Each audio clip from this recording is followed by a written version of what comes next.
Welcome back to Creepcast. How you all doing today? We are doing a little story by a fancy username. It's a story by Jared Roberts called The Hidden Webpage. Looks like it's an old classic. Yeah, it's highly rated. It's on like creepypasta.com. I've heard people talk about it. I believe this, along with a few of Jared's other works, has been adapted into these little like anthology horror books that he's put together. Jared's actually a pretty prolific writer, and if you're in the creepypasta space, you probably know him.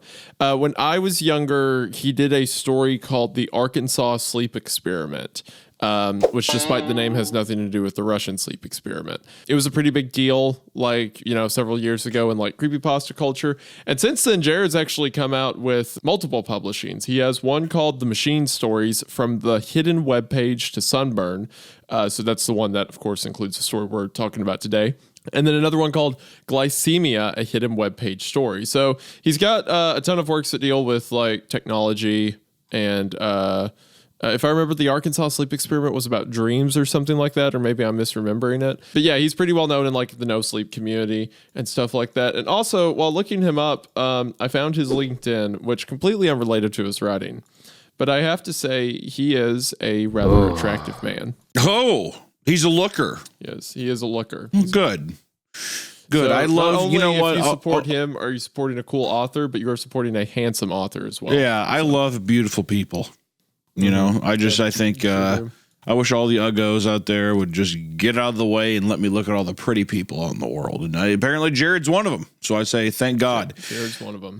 If you haven't done it yet, please go to Spotify. Check out these episodes there if you like listening to audio. Like if this is just playing on the background, maybe consider listening to it on Spotify or Apple Podcasts and giving us a rating there. It really does help us out. But without further ado, let's get into the hidden webpage. Also, I apologize. I feel like I'm in this state of I feel like I'm off like a coke bender. I feel like I'm like I feel mentally not totally there. I'm coming down with a bit of the sickies, but I just want you all to know that I'm here and I'm going to get through this story. And so help me God. If it's not good, let me tell you, we recorded something yet. We weren't even supposed to be recording today. We recorded yesterday, and it crashed out. Which I don't know if it's just me. I've been crashing out way more lately. I need to get into a spot of being able to skirt that. All right. But to be fair, Isaiah kind of crashed out with me too. Well, I was getting there. We recorded a story for, I think, 2 hours. And I eventually, like midway through, I stopped Hunter from reading a quote. And I was like, Hunter, if we post this guy's going to get bullied. We have to. Well, that becomes a big thing. We can't keep doing this. That becomes a big thing that we're not. I mean, like the objective of this show, first off, I want to say this too, because I do take a look at what our community says and does and stuff. And I think a big thing I want to reiterate is that we joke around about online stories written by people that put it out for free. Like this is not like whenever we criticize things or we, analyze things or we're making fun of stuff or whatever, I wouldn't really read too much into, how horrible our criticism of it. Yeah, we are talking about an act of goodwill someone did for free for others' enjoyment. It's not that serious. Yes. Like our criticism. And ultimately, at the end of the day, a critic will never be like as valuable as the story that they are criticizing, regardless of how awful it is, right? No, and I think we're both just very passionate about storytelling and we just like especially horror stories. So I think in a way we get really excited about ideas, and whenever things don't pan out, I think that it just creates discussion.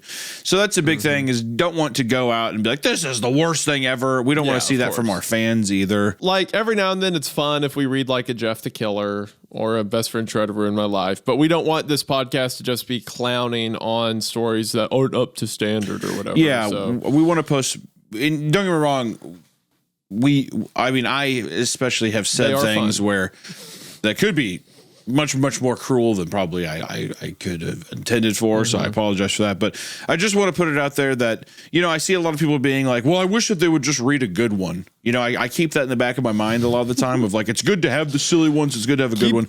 I think that you need to realize too, that we are not like We're just trying to go into these as blind and just trying to see like what people have responded to over time. And it's just supposed to be something of we are figuring this out together and reading these things together. We are also, might I add, 2 people who are just coming into these things. Well, we have one guy who it's like, hey, does this story look good? And he does the same thing we do. He reads comments. And let me remind you, I Dared My Best Friend to Ruin My Life was one of the top rated no sleep stories. Yeah. So and for some people, can't really go on that. Yeah. Storytelling, which one we can get into the deal.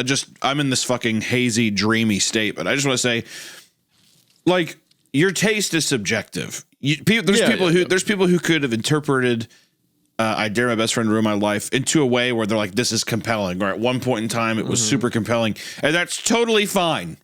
Anything that we read that you like, that's fair. Or if we like something and you don't like it, that's fine too. This is just a place to come, hang out, have a good time, and listen to some guys goof about some horror stories, right? Nothing's perfect. Right. And life is not that, serious when it comes to this shit. So I agree. We're all just here to have fun. Have a good time. So without further ado, I say we go. Well, I wouldn't say without further ado. So on that note, I just want to be known by you all. Someone does. Yesterday, before we started the recording, Hunter sent me a text message and said that him and his wife were in a car accident. And these are 2 people I care about, know, a couple who's very close friends of mine. And I was like, "Oh my gosh, are you okay?" And he was like, "Yeah, we're all right, but we're cut up pretty bad. My wife's cut up on her arms. I've cut across my face. Like, he was like, it looks insane. It looks like a log got thrown through the window. We're lucky to be alive." And I'm like, "Oh my gosh, what happened?" Like, I think I sent up a prayer for him. Like, I hope they're okay. And then he's like, "Yeah, check this out." And he sends me a picture of him completely naked in his bathroom mirror. So he set up, knowing that I would care about him and like trust his word. He set up this whole scenario saying he was in a car accident in order to make me care and then look at his naked body. Yeah. Yeah. I when you catch me, it's not even you. It's a lot of different people. Let me tell you, if I'm getting ready to take a shower, which I was getting ready to take a shower, and I'm just sitting there texting somebody, it's going to lead to me sending something. All right. So yeah. Anyway, unrelated to that point, you could argue. I was looking on everyone's favorite website, Rule 34, and noticed that there's no entries for Papa Meat or Hunter. There's entries for Meat Canyon, but none of them are of him. It's all cartoons he's made, so that's cheating. So if someone could do something about that, I have plenty of reference material. There's plenty of Creepcast ones. No, there's not. Yeah, my wife just sent me the other day. Allison just sent me one of I'm pregnant and you're standing behind me. No, you're not. Not on Rule 34. No, true. Yeah, no, there's not. No, thank God. But I guess what I'm saying is there's at least that. There's angles of that. I mean, I'm pregnant. My point is I need more bad things to happen to Hunter. That's all I'm trying to get across. So, all right. Well, without further ado, maybe we'll have our own hidden webpage here pretty soon and see if Jared Roberts' experience, a little story here, makes us think of the hells that await for us. So I'm very excited to get into this and see if this is a fun time. I'm ready. Today's video is sponsored by Factor.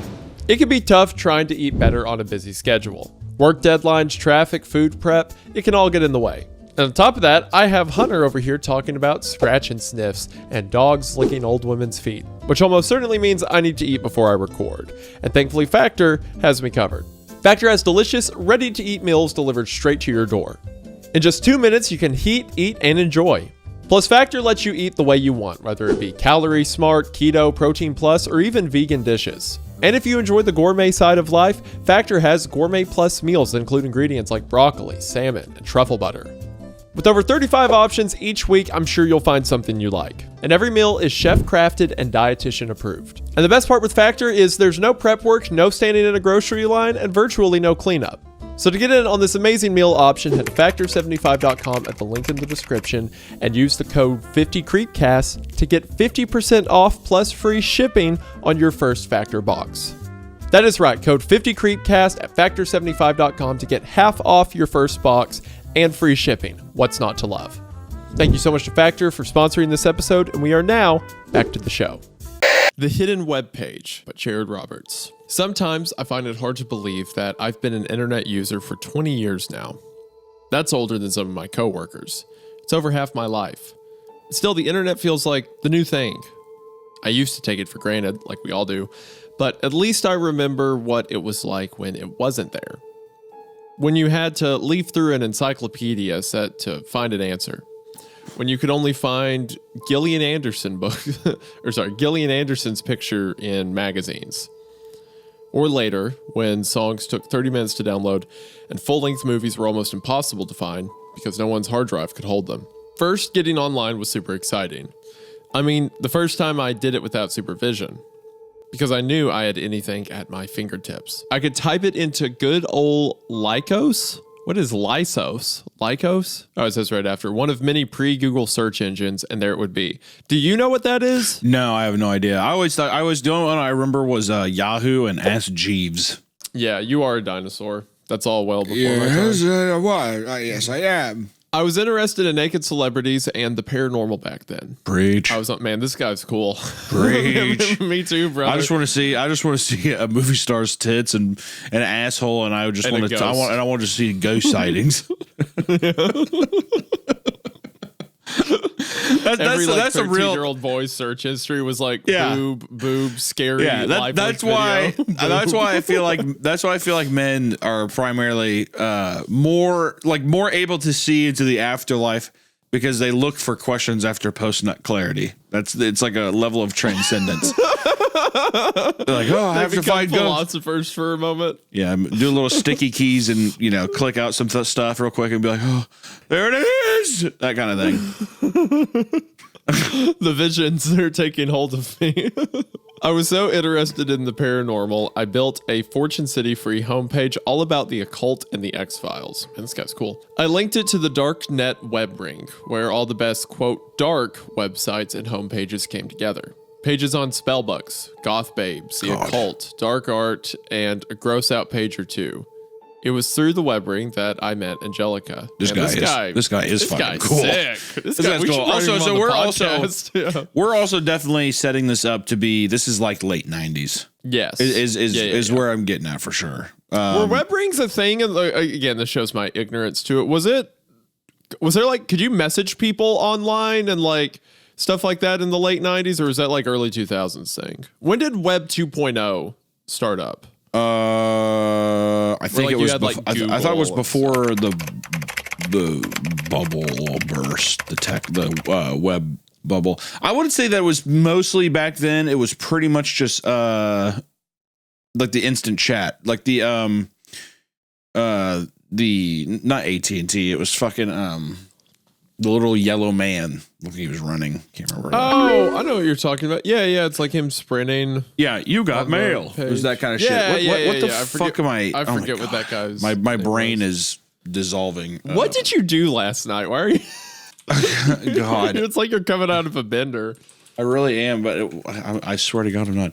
It was AOL.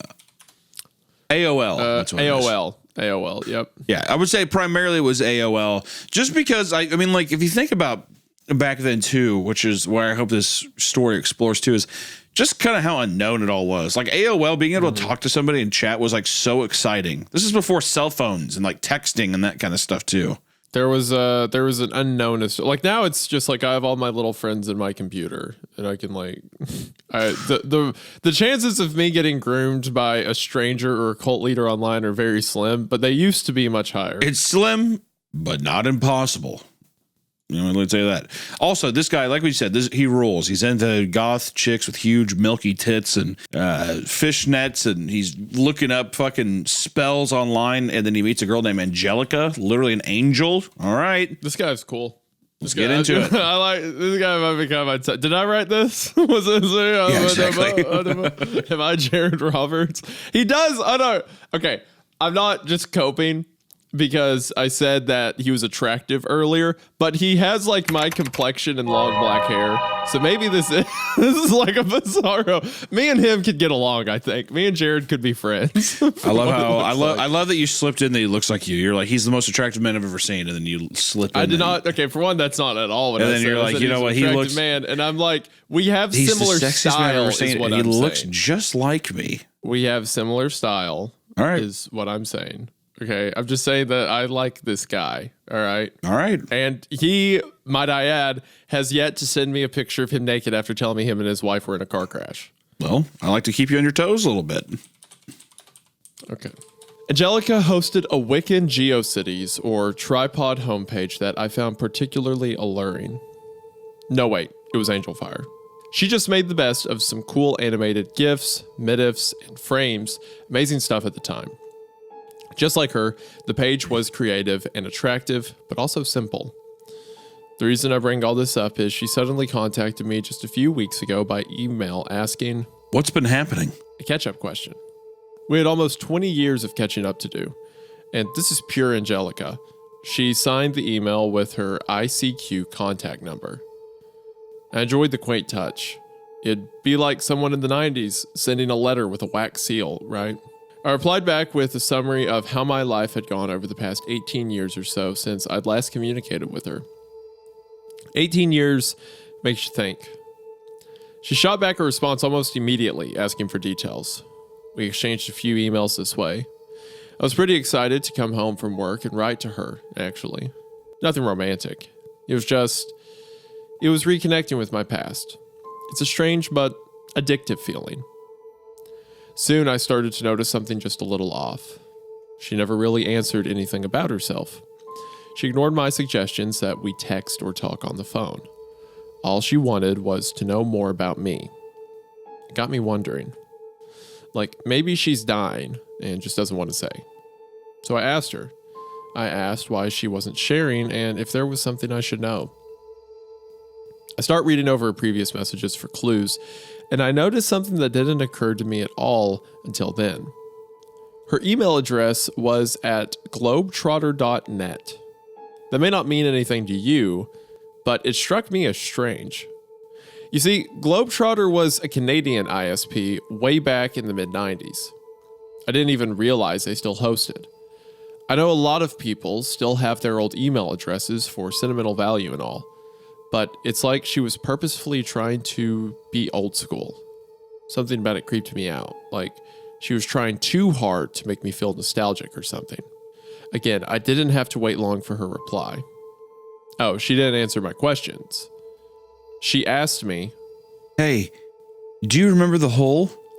I didn't know why then, but the moment I read that sentence, I felt uneasy, like I was being watched.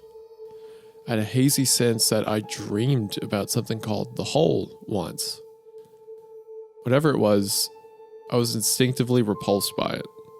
I couldn't remember anything solid though. In my head, I went over IRC rooms, websites, news groups, web rings, all the old internet stuff. It came up empty. She sent me another email before I could even reply. "You really don't remember? The hole's our little secret. Nobody knew about it. Even fewer how to find it. But we found it. It was right there all along. Sometimes, when you'd load Darknet and Netscape, there'd be a tiny black dot in the bottom left corner and all the blank space. You had to hover over it exactly and click it. Then you'd be there. You'd be in the hole. You remember it now? You remember it now, don't you?"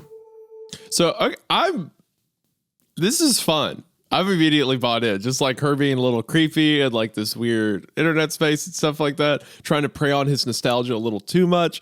I'm so happy right now. I'm bought in. You know, it has a fun, I love these elements of introducing something of like, well, I say new technology, but like, just like idea of like internet based horror stuff, you know? Yeah.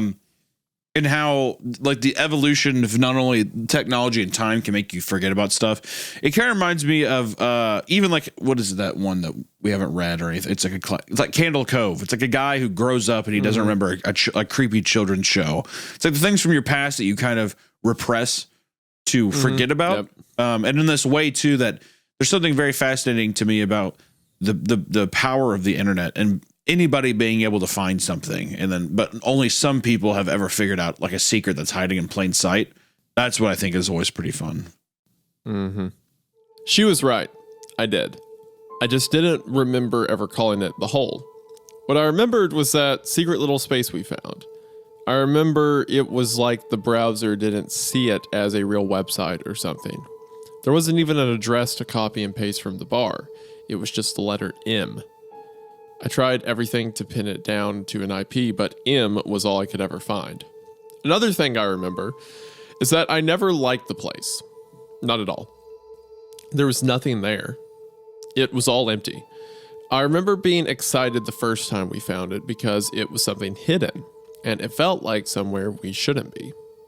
Then I hated it because it was just empty. And it made me feel bad and empty, not boredom. Like it wasn't supposed to be there or anywhere.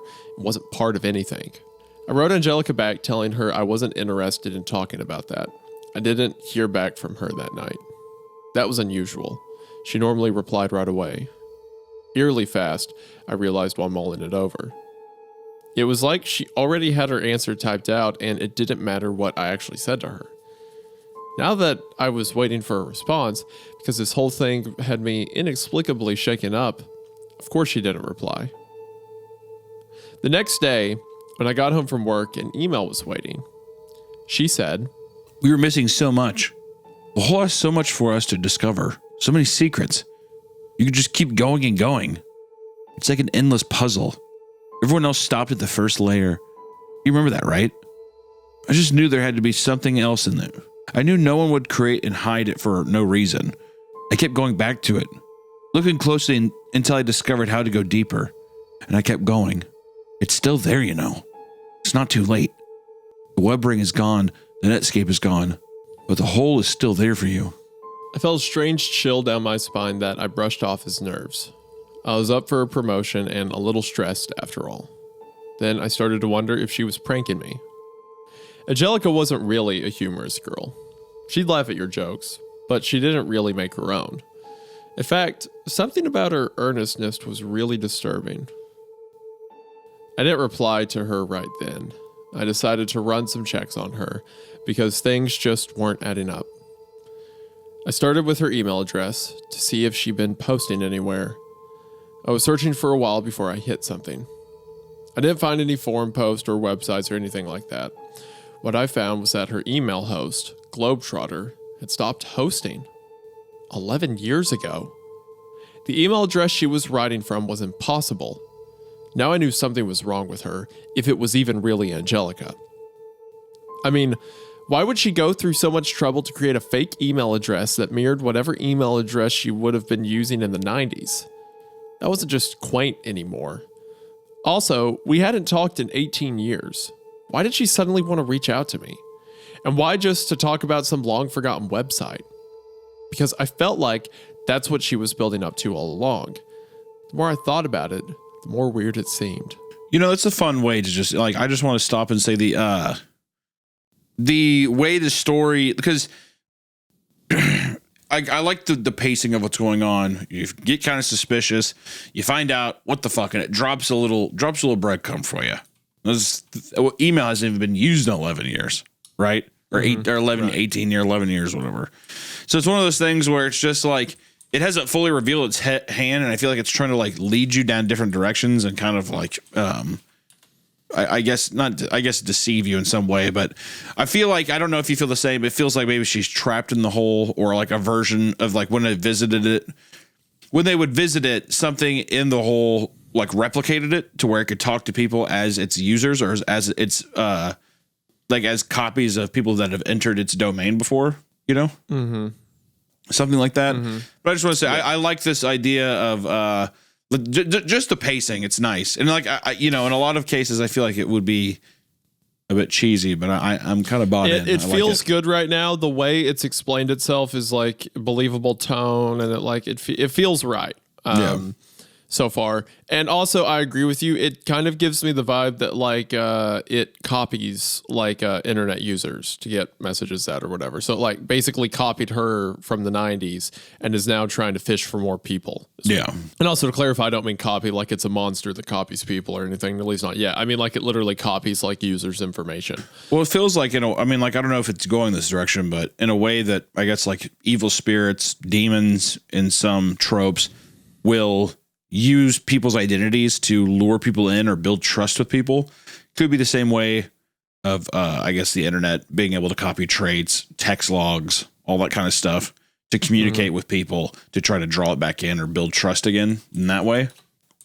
Yeah. Yeah. Like it's like a lure. It's like an anglerfish. Right? Yeah. Yeah. I should have just ignored her and went on with my life, but I wanted to know what was going on. I kept digging around. I used her ICQ number, her name, the state I believe she lived in. I could find no record of her doing anything after her Angel Fire homepage. No Facebook, no Google+, not even a MySpace. It's like her last presence on the internet actually was in the 90s. Like she disappeared completely, waited in hiding for almost 20 years, then reappeared just to talk to me about an old website. The whole thing was so bizarre, I started having trouble sleeping. I was having nightmares about staring into a monitor, not able to move. There were computers all around, and I was concerned about the beehive in the corner. After that, I went a week without sending her an email or her sending me one. I felt guilty about it, but I had every right. I just knew I'd regret it if I sent her another email, and it seemed like she took the hint at first, till a new email came in. This one was short and to the point. It read, I think I'm coming to the center. You could spend your whole life in here. That's creepy. You know what? I'll pass, I think. Yeah, no shit. Well, it's I think I'm coming to the center. Journeying. Well, does it? I mean, go ahead. Sorry, I don't want us to keep stopping. I remember those words exactly. Oh yes, because whatever the hell they meant, the way she said them, so real and urgent, was really upsetting. I didn't dare answer her. Another week went by without a strange email. This one was a different kind of email. This one didn't even have an email address. That was spooky enough in itself. It gets worse. The text read, Don't trust emails. Not from good place. Delete and forget. It wasn't signed. I figured it had to be Angelica.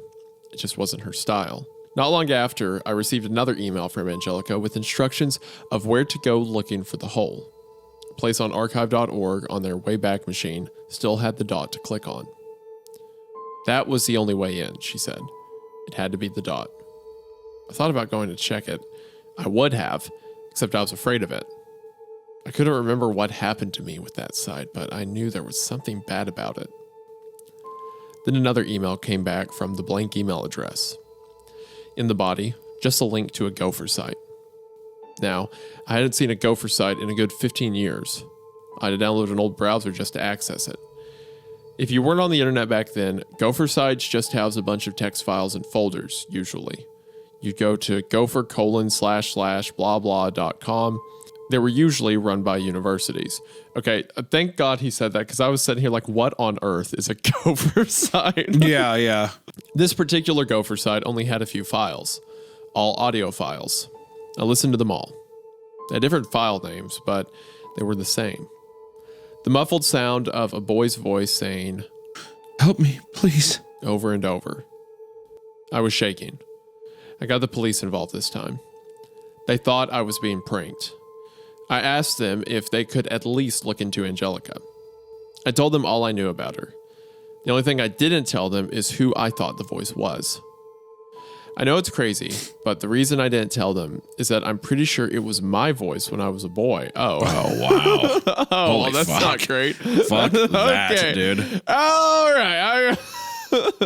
God. I'm getting out of here. All right. Thank you all. How creepy would that be well, here's another thing. Do you feel like you could ever remember your voice from like when you were a kid? I've seen like home videos of myself and stuff like that. Okay. I know I was like kind of high pitched. Like maybe I wouldn't know it immediately, but I think I could maybe like make it out if I thought about it enough. But I'm trying to think about like an actual video from when I was a kid, and I don't think I have any recording of my old voice. So did they have cameras back then? The haunting, no. The just how haunting it would be to be like, was that my voice? Like, it's the same thing of this website he forgot about. It's just the way I'm reading it to me is like the website he forgot about. He's like, oh yeah, that was a thing.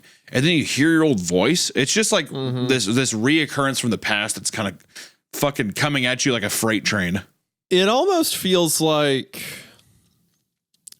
if you were to, people talk about like repressed trauma, repressed memories and stuff like that, right? It's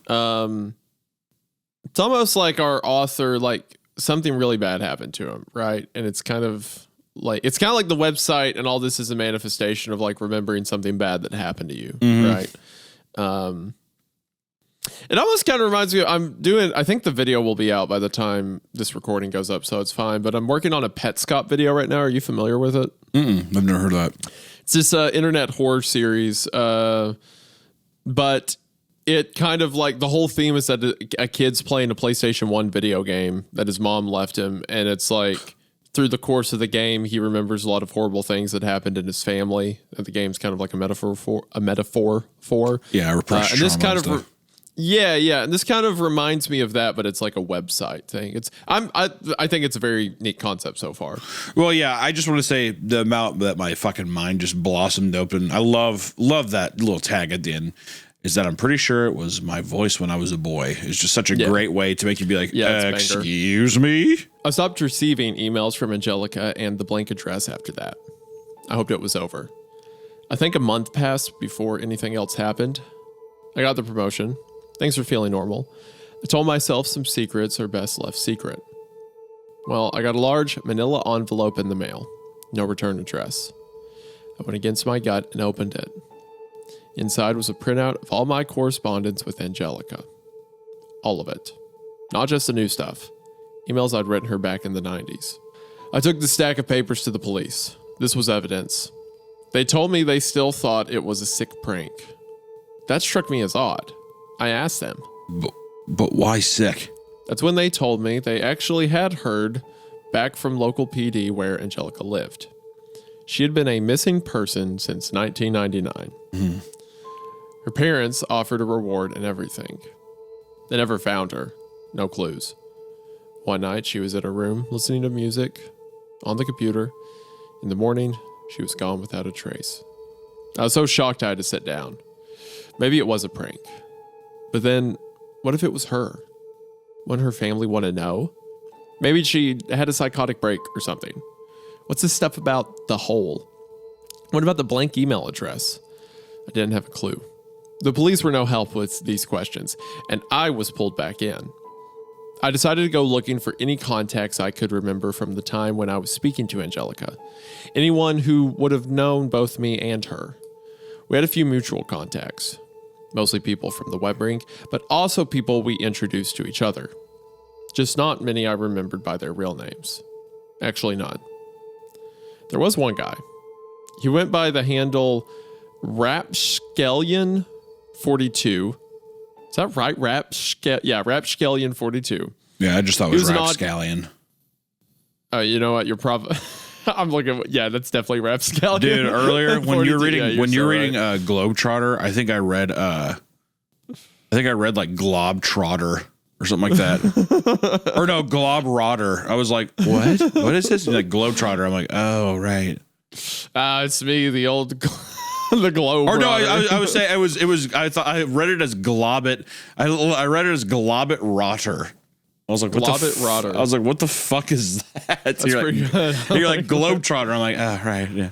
It's me, kids, the Globit Rotter. It's like the Harlem Globit Rotters. He went by the handle Rapscallion42. He was an odd guy into hacking and anarchy. Yeah. He has to be German. In my mind, he's German. Yeah, he's really into Rammstein. Yeah, Rammstein. he's like, I listen to Rammstein and I smoke cigarettes all day.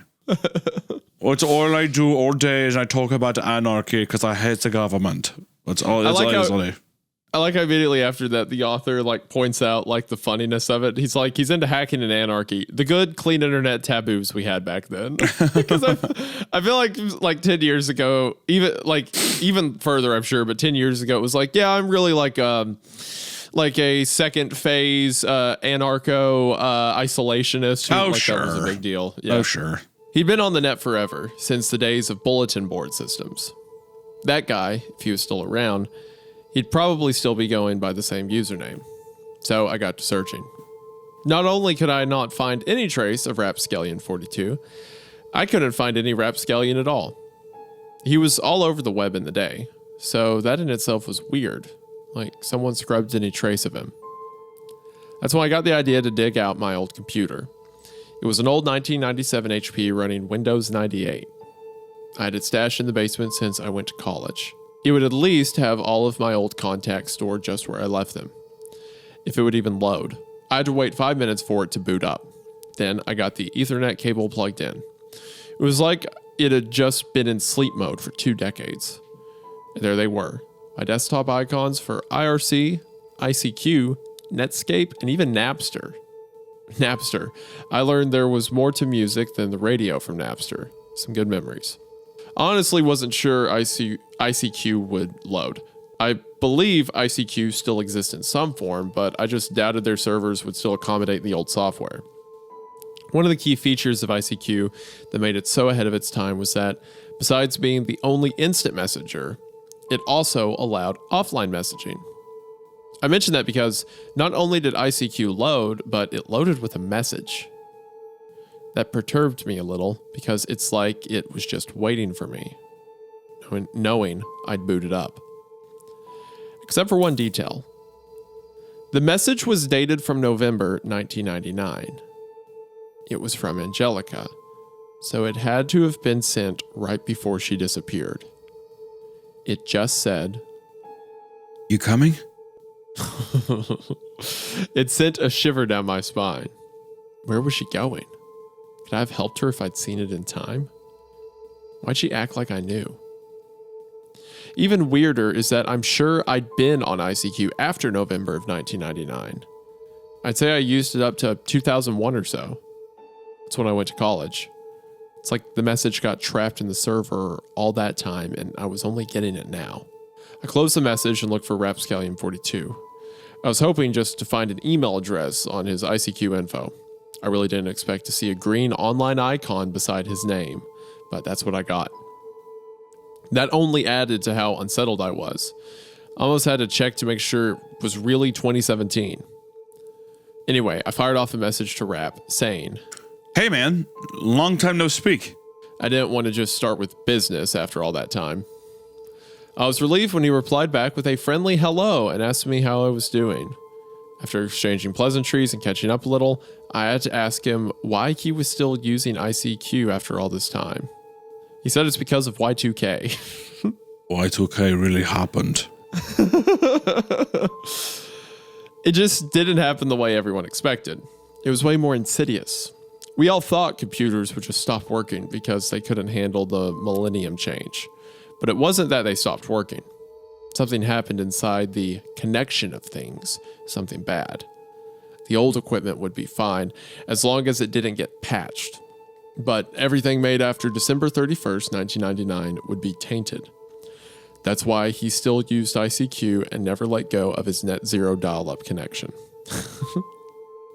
I hadn't heard a Y2K conspiracy theory in a very long time, so that was interesting.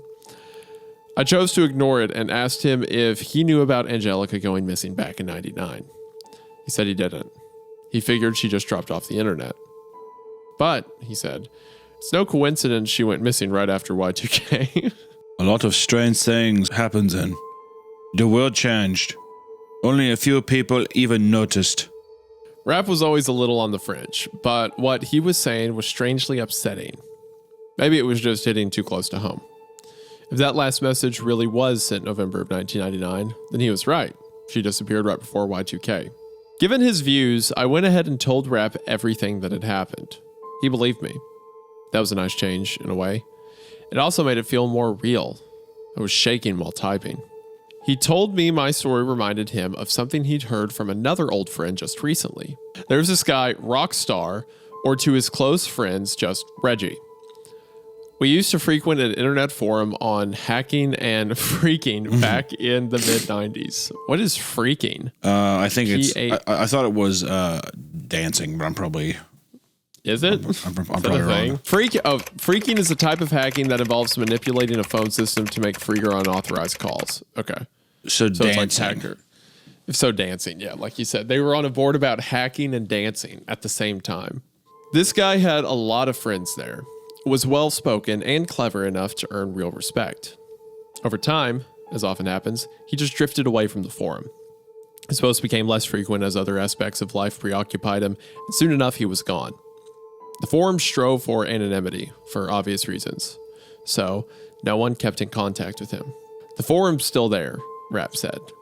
Nowhere near what it used to be, but the regulars like him are dedicated. A few months ago, after 20 years' absence, Reggie suddenly showed up on the forum again. His posts were polite, conversational, but just off somehow. Like someone feigning familiarity. He was just trying so hard. It was weird, but they were happy he was alive and well. So they replied to him and brought him up to date. Then, without acknowledging anything they said, he started making post after post about how his life was revolutionized. He found a whole new frontier of hacking. Hacking begins inside of you, he said, and he wanted to show it to them. The forum folk were flabbergasted by his odd behavior, so they started interrogating him. He went silent for about a week. Then he sent one last message saying, I love you guys so much. With a tiny URL link. Rap's friend thought it was all a joke and that Reggie was just leading the whole forum up to an epic rickroll. He didn't click it because he didn't need to hear any Astley and he was busy with something else.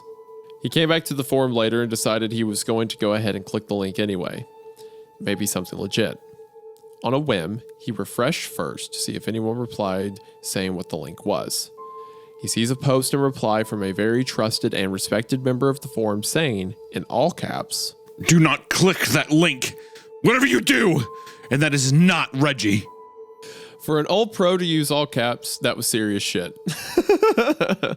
Even I knew that, so that was enough to dissuade everyone from clicking. The fake Reggie deleted his account immediately.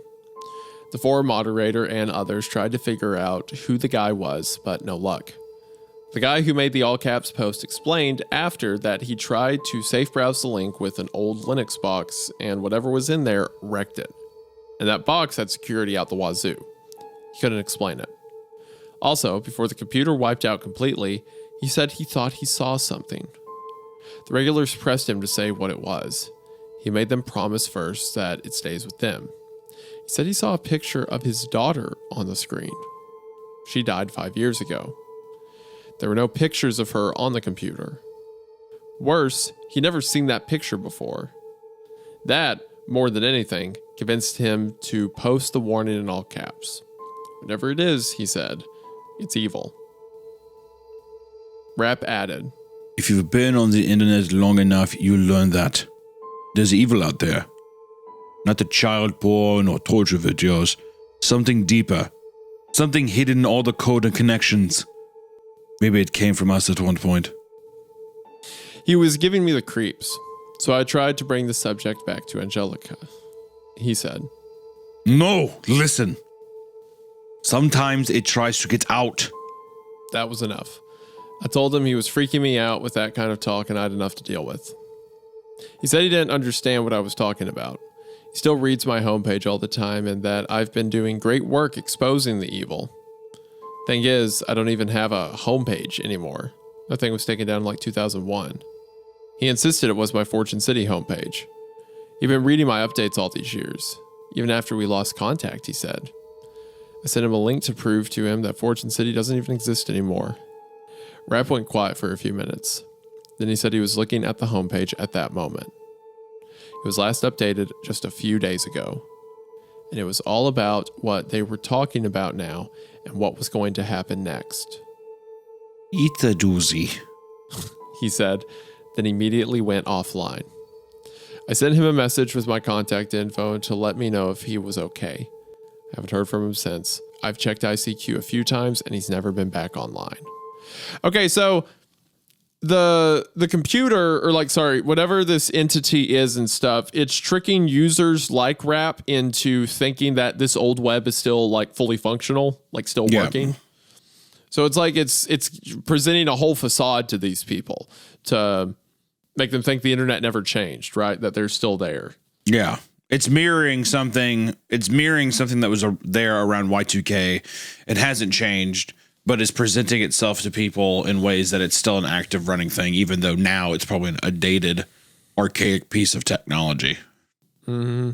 That's interesting. That's pretty cool. You know, I don't know if this is where the story's heading, but the mention of the dead daughter kind of made me think. There's this like joke post that floats around every now and then that says the way technology works is because microchips and stuff like that are just a bunch of ancient demonic sigils. Oh, yeah. Like it's like, yeah. You know the thing I'm talking about, like the create ways to speak without speaking or whatever. Right. I hope I've imprisoned all these Mesopotamian wind spirits and that doesn't come back to haunt me at some point. So it's like, I wonder if it's kind of following that there's like an evil that exists behind the computer that, you know, we've kept trapped and stuff. It's a interesting setup so far. The angle too of using Y2K is pretty fun. Like it's just no, you know, that's like such a it's like the doomsday calendar thing where everyone's like, you better watch out. But maybe people are like, nothing even happened. That was stupid to worry about. Just something does crack through, like some kind of evil does.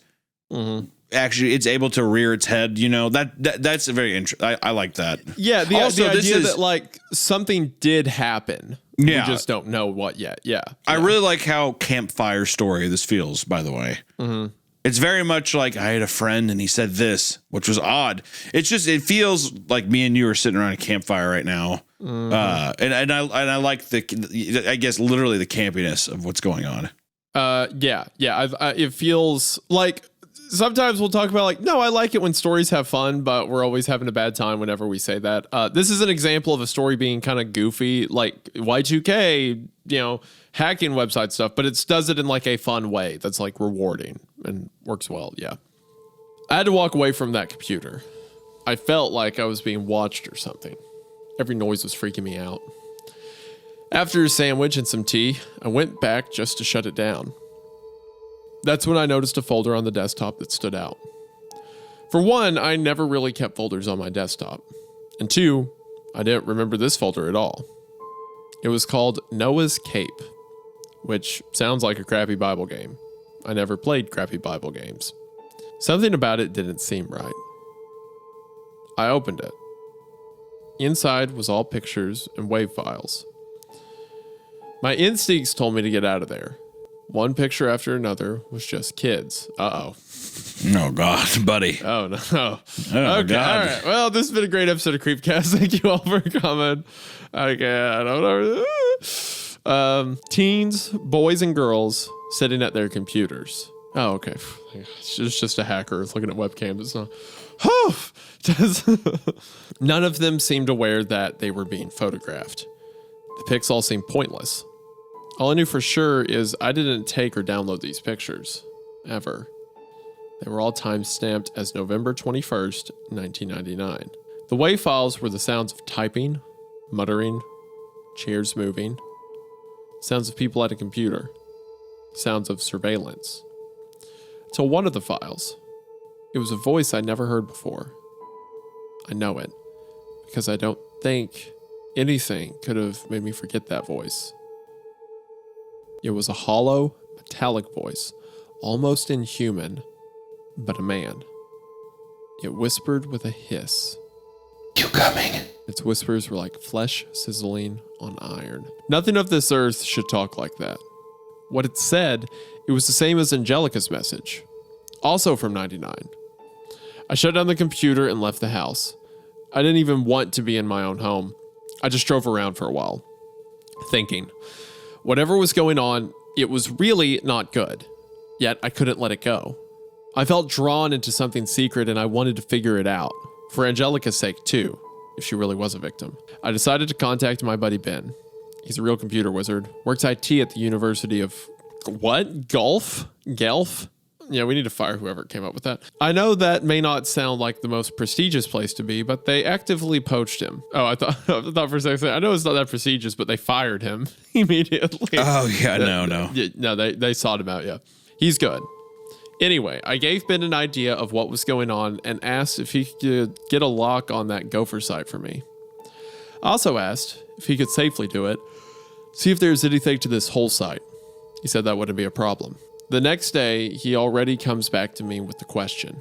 Is this some sort of joke? I don't like wasting my time. Never seen Ben even slightly irritated before, but he was mad.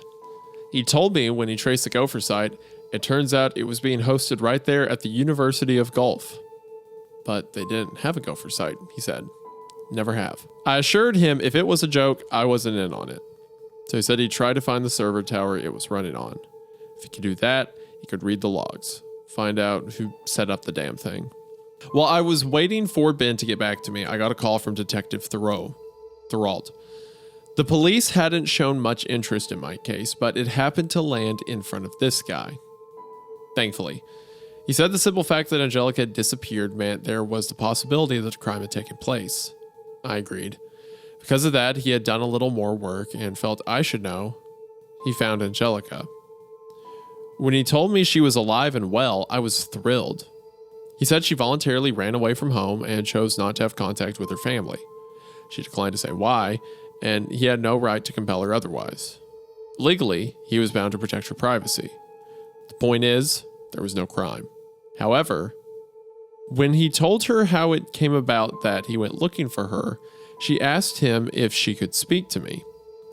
He said he took the liberty of accepting for me and passed on her phone number. I thanked him heartily. It was the first bit of good news, the first real break in this mess. As soon as I hung up with the detective, I called her. I was nervous. It had been so long and I was excited to hear from her again. She answered quickly and asked if it was me. I told her yes and said it was nice to hear her voice after all this time. Then she said, without any pleasantries, "It wasn't me sending you messages. I told her I'd figured that much out already. I don't think you understand. I have never once in my life sent you any sort of communication. And I don't know you at all." Bro. Oof. That would be a bummer. That would suck. Oh my god, fuck that. Dude. Okay, so that goes from like this thing is mimicking like people you knew or like masking them to just full out building relationships. On its own the idea whim, of building a whatever it is, relationship with like basically an online predator is crazy. Yeah. If it's either a person, a demon, or whatever that's causing this, right? Like, oh my word. What a great reveal. That's, I don't know you at all. A part of me was screaming, she's lying. She just sounded so certain. It almost felt like drowning. Because if she wasn't lying, a whole chunk of my youth was a lie. I told her all I knew about her, personal things, and she said that they were true. I told her how I found her through her Wiccan homepage on Angel Fire, and I described the page to her in the web ring. She said she didn't make that thing, and I should never have gone there. "It's bad," she said, and wouldn't elaborate. What do you mean? Then I told her all the details I knew of her personal life, about her likes and hopes and dreams and her family. She said it was all true, but whoever told him about it, it wasn't her. That's why she wanted to talk to me now, so I would know the truth. She remembered how it used to happen every now and then a long time ago. She'd have people tell her they talked to her online all night, but she knew she never spoken to them. And they tell her she was doing things she knew she never done. She was asleep or sometimes not even in town. Then they'd get weird or disappear. She remembered this one time. She was doing her math homework and a random guy messaged her with the solution to the problem. She was terrified, but she asked him how he knew her math problem. Was he spying on her? And he told her no. She asked him for help. She didn't believe him, so he sent her a screenshot. The message was from a day ago. She just got in the homework that day.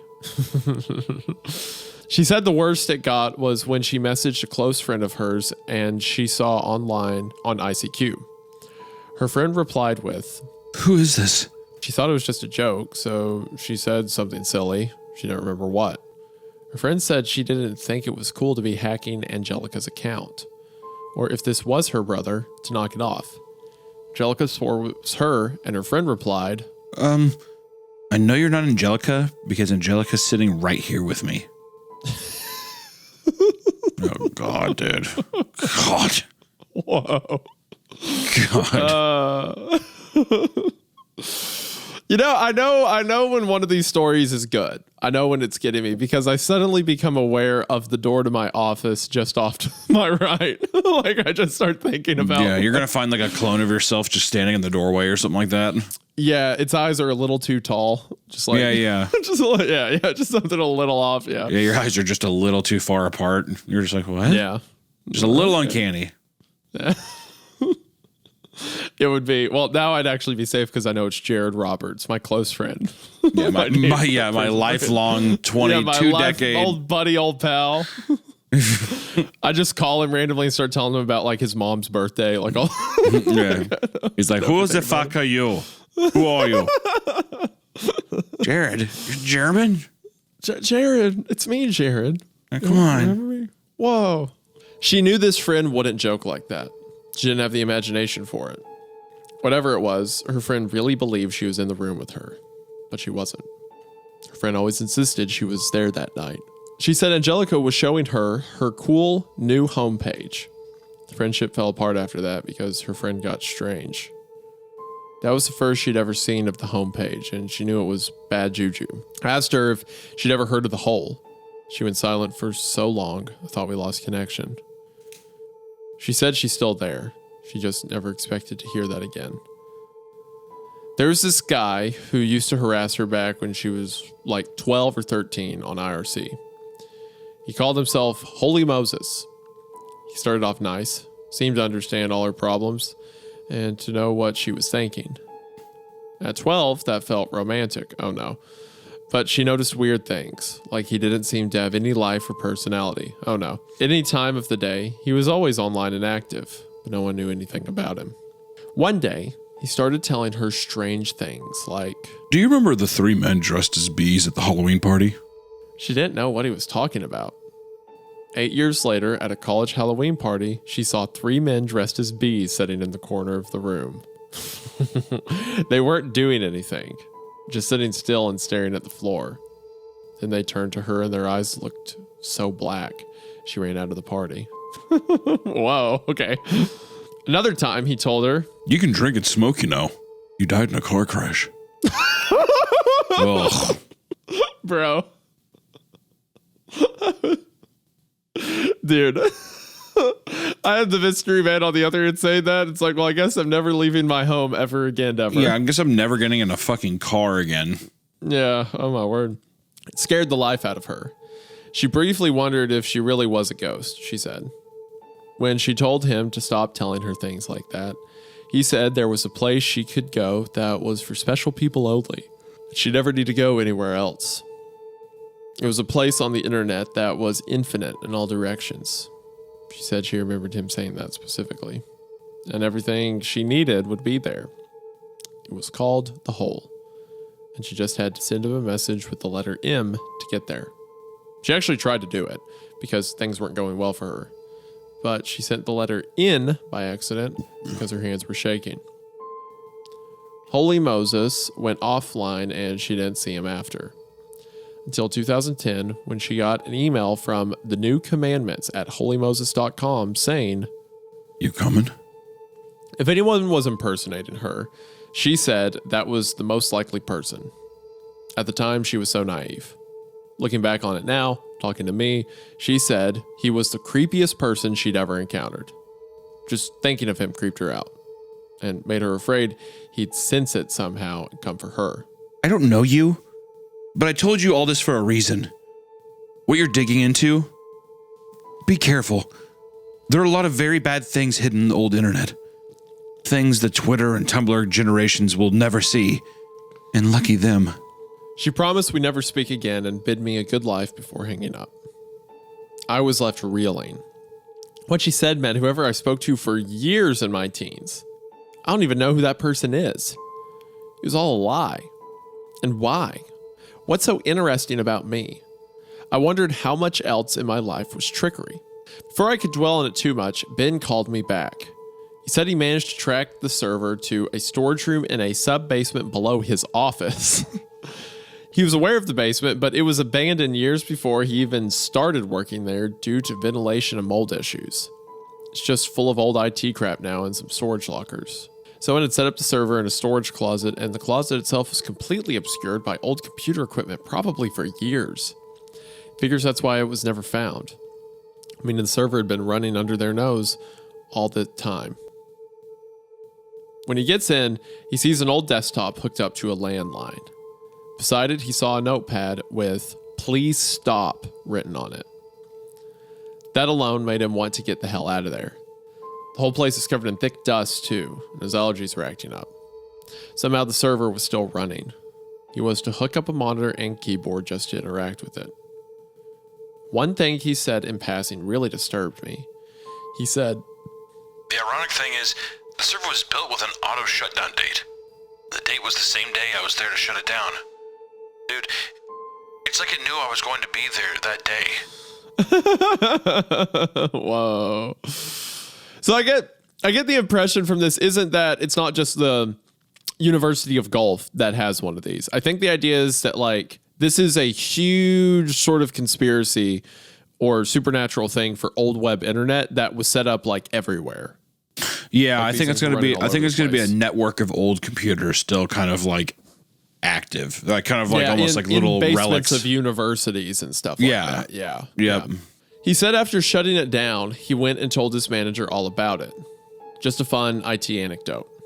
His manager told him there's really only one man who could have set that up. Back in the early 90s, he said, a guy worked in the department they all called Milky, because his last name was Melk, and he was really white. He was a little eccentric, too. That had nothing to do with milk. It just happened to be true. Then he had a burnout, and he got a lot eccentric. It started with him pounding his desk. The manager at the time asked him if he was okay. According to Ben's boss, he answered with, "There's no way out." Then he heard Milky say something like, "You think you exist, but you're just another part of it. Everything is just another puzzle. Do I exist?" After that, the rest of the department started getting nervous around Milky. Just got bad vibes around him, the manager said. It got worse. Every day around 3 p.m., Milky started standing in a dark corner of the office, facing the wall. He'd mutter some things.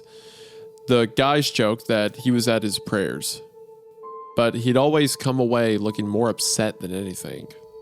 Once a new guy asked if he was a Muslim, and he replied with, "I'm sorry." The guy asked what he was sorry for. "It was telling me how your children die." You know, I'd probably fire Milky. I think that is when me and Milky would probably part ways, buddy. I think if a grown man approached me and said, "I saw your children die," I would have to be like, "Yo, whoa, why don't you never look at me again?" Yeah, I would be like, oh, "Okay, cool. So we're done." Yeah, you can pack up your things right now. You have till lunch. You know, get out. You milk-ridden bastard. Sorry. So the idea is, like, Milky and some other people are kind of losing their minds because they figure out that everything is kind of like instrumented around them. I mean, I think so. There needs to be. I'm still curious because I'm still wondering if how much of it is them venturing into the hole or like digging deeper into that and then like kind of losing their shit that way. Some of it has to be instrumented because of Angelica being like the three men dressed as bees at the Halloween party, right? Like, yeah. Well, are those people being are those people being manipulated? That's also a good point. It could be self-fulfilling prophecy, just made to look like it can tell the future stuff. But it seems that Milky definitely thought that he was going to Milky thought it was real, right? Yeah.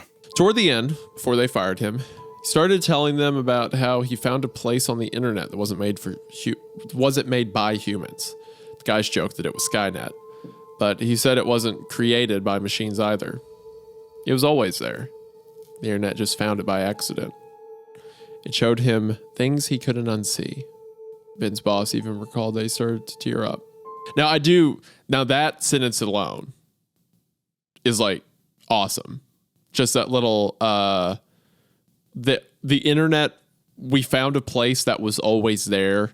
Yeah. And we found it by accident. What is that? A dimension we can only access through technology, but it was there before we got there? I really hope they don't explain. I just want it to be that. I just want it to be a statement that I believe. You know what I mean? Yeah.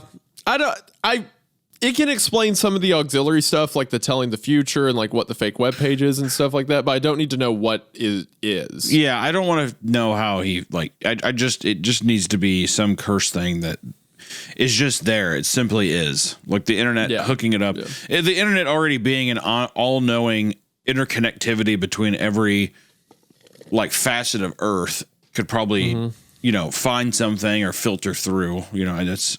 Ben's boss told him it was sad to see such a smart guy clearly losing it. Even though Milky was never caught stealing anything, equipment disappeared during his shift. Probably the equipment that went into the server. When they fired him, he told them that the secret place got into his head and that he'd sometimes wake up in strange places and had no idea how he got there. Never saw him again after he left that day. Ben said, after that story and that creepy Gopher server, he straight up refused to look into the hole. I told him it really wasn't that bad and to quit being a wimp. That's when he said he hadn't told me everything. The server had a link up through the phone line to a really old webcam. One of those low-res webcams where the image updates every 4 seconds or so. It'd been running nonstop since '97. All of the saved images just showed the front of someone's house. Same house back to '97. He sent me some of the photos because he knew what it was. It was my house. Why would this guy have been spying on you all these years ago, man? How did he even know you? It doesn't make any sense. It doesn't make any sense, and it honestly scares the shit out of me. And here's what I told him. The thing about the webcam is, I just bought this house 2 years ago. That camera was pointed here before I ever moved in. It was just an astronomically improbable coincidence. At least, that's what it should be. I didn't believe that's what it was any more than he did. Man, I think that's part one of the story ended. What up? I want to say that's part one. Yeah. Cause it feels like we're at the halfway line here, but I love this setup so far. So simple. Yeah. Yeah. Just like, it's like old web horror, like old web. It is. Horror. The way that it kicks off, like I said, it was very campfire story-esque, and we've been getting introduced to other characters, but the way that it's flown, the way that it's flowed is just very much of like hitting on all of the highlights of like what would make you're trying to convey a story to your friends, and you need to be somewhat vague, but then somewhat specific in the right moments. And that's what this is. Like, it doesn't really it doesn't linger too long on certain things. We kind of keep hopping from situation to situation and being introduced to key characters. And it's just a lot of fun. Like this is I don't know. I like everything about it, pretty much is what I want to say. The next day, I was still reeling from my conversations with Ben and the real Angelica. I ran it over in my head so many times. Like, maybe the police made a mistake. So, of course, I never spoken to this woman. She was the wrong Angelica. But no, I knew everything about her. Someone systematically deceived me for 2 years. And someone had been recording a house I was going to move into for 20 years. And someone had recorded me when I was a boy. What happened 20 years ago to cause all this? It was so insane. I started questioning everything. I felt I was being watched constantly. I started to wonder if my mom remembered anything. She saw me more than anyone at the time, naturally.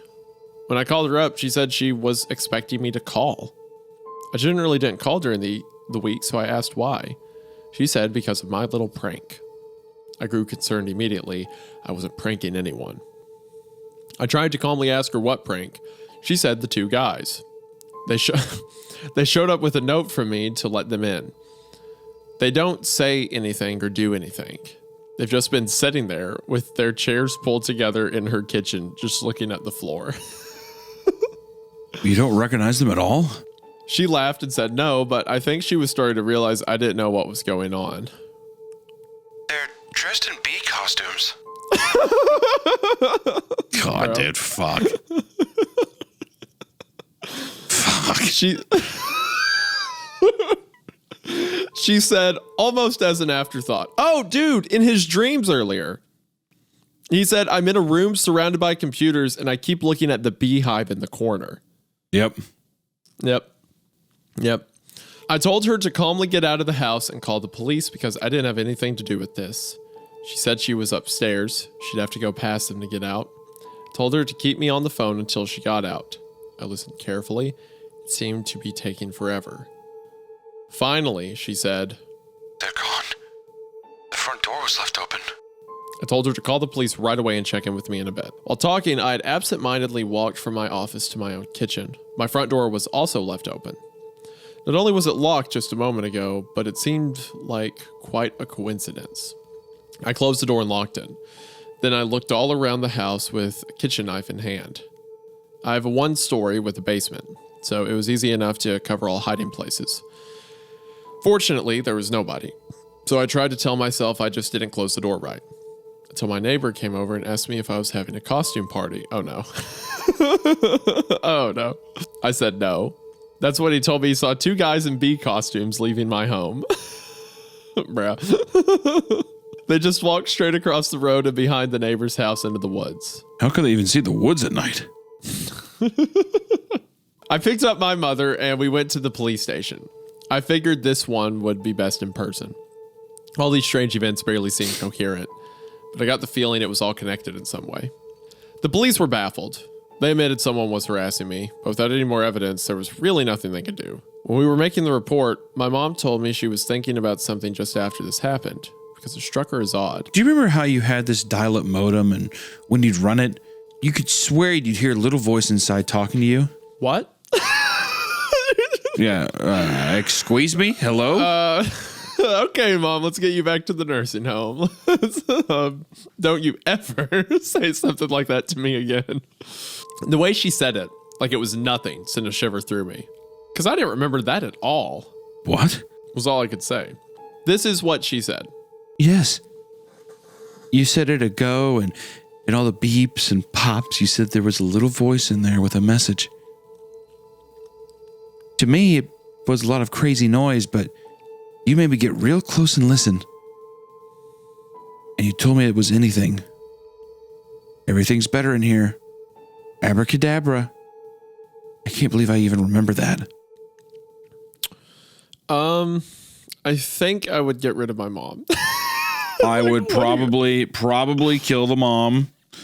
I would, which to be fair, Hunter has a history on the show of expressing violent thoughts towards his mother, the old goat, as I believed you called her. But yeah, that's insane to just be like, yeah, remember when you would whisper to the little voice in your modem? Like, okay. I just think I can't tell if it's like if this is like now a copy of his mom or something, or if it's just like if it is a weird. I think it's when he was younger and on the internet, it was a copy of him. Oh, I see. Okay. Just like there was a copy of Angelica with her friend at school.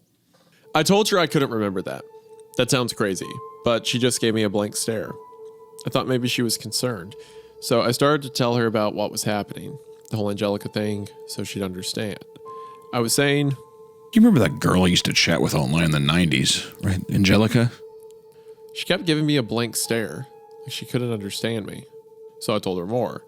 I met her on the web ring my Fortune City page was on, and didn't she remember my homepage at least? She shook her head. What she said next scared me in a way I've never been scared before. She told me she got an internet connection after I left for college to email me. But before that... We never ever had the internet in our home. God. Bro.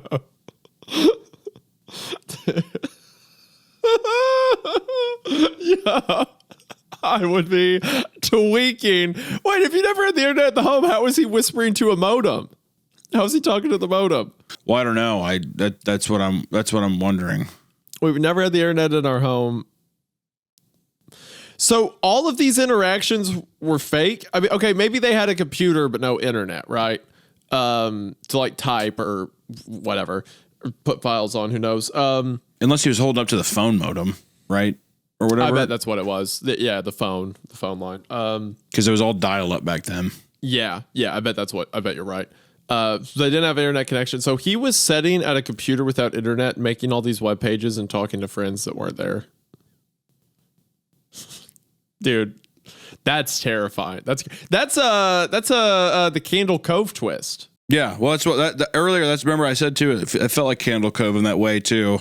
I'm curious to see how it deviates from it. Man, I feel like we keep getting reveals, but they all work. You know? Yeah, no, it's like every it's time a lot I of revealed fun. something, it's like okay, yeah, I'm more bought in now. Like this worked and like getting me more hooked. Yeah, I said she must have gotten hit in the head because I remember distinctly all these experiences being online, building my homepage, Yifnet. Yifnet, is that a furry website? God, I hope. Yifnet, IRC, ICQ. All of that was when I was in high school. She flat denied it. She said she remembered, though, that I used to tell her I'd found a way to get into the internet without a connection. I'd have to call some number with my modem. Then I'd have to sit still at the screen for a few minutes. Something like that. She always thought I was joking. You'd have to stem in your chair for a couple minutes. You'd have to. So what? To connect to the internet, you call the number on the back of the modem, and then you set and vibrate in your chair as the Dark Lord Baphomet takes your mortal soul. And then you speak Latin, and then boom, you're online. Yeah. Like every time your kids over, like you have the computer set up in like the dining room, like parents used to do. And it's like, oh, Jimmy, you're going to talk to your friends? That's cool. He's like, yeah, Mom. Yeah, definitely. Just like gripping the table. Yeah. Like the pictures are shaking off the wall. He's like, oh my God. He's like starts floating out of the chair. Kids in their little computer games. I think he plays Bible games on there. I think that's what he does. Yeah. Before Detective Thoreau came to get us, she looked into my eyes. You should be careful on the internet, a lot of bad things on there. That's fun too, because it's like such a parent statement, but it has so much deeper meaning now. Like, man. Yeah. She rose to shake the detective's hand. I was grateful to get off the subject. The detective offered to have a friend in computer forensics take a look at some of the sites I'd reported, but he didn't have much hope. After I got back home, I secured the house one more time, then I got to work. The best lead I had at that point was this Holy Moses character, so I downloaded MIRC to see if I could find him in his old haunts. It had been a long time since I used MIRC. I barely remembered how it worked, and there are so many channels on EFNet, it would take forever. So I decided to focus on channels that would have been relevant to Angelica back in the day. I just started asking in channels like at Gothic and at Vampires if anyone knew of Holy Moses or heard of him. But each time I mentioned him, the channel fell to almost complete silence. I didn't get a yes or no, I got ignored. Sometimes users even started to leave the channel. I was about to give up and try another avenue when I got a private message from U47284U. He or she told me I shouldn't be doing what I was doing. I asked him why. He said it doesn't come off well to them, whatever that means. He also said Holy Moses is just a bot. It's been around forever, never logs off, and is almost always idling for days at a time. I told him if that was true, why was everyone so reluctant to talk about it?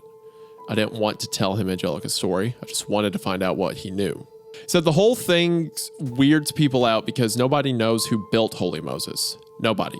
Over decades, no one has ever claimed ownership. Not even trolls. Nobody knows where it came from or why it's there. It doesn't do anything. It's just there, he said. That's the creepiest thing about it.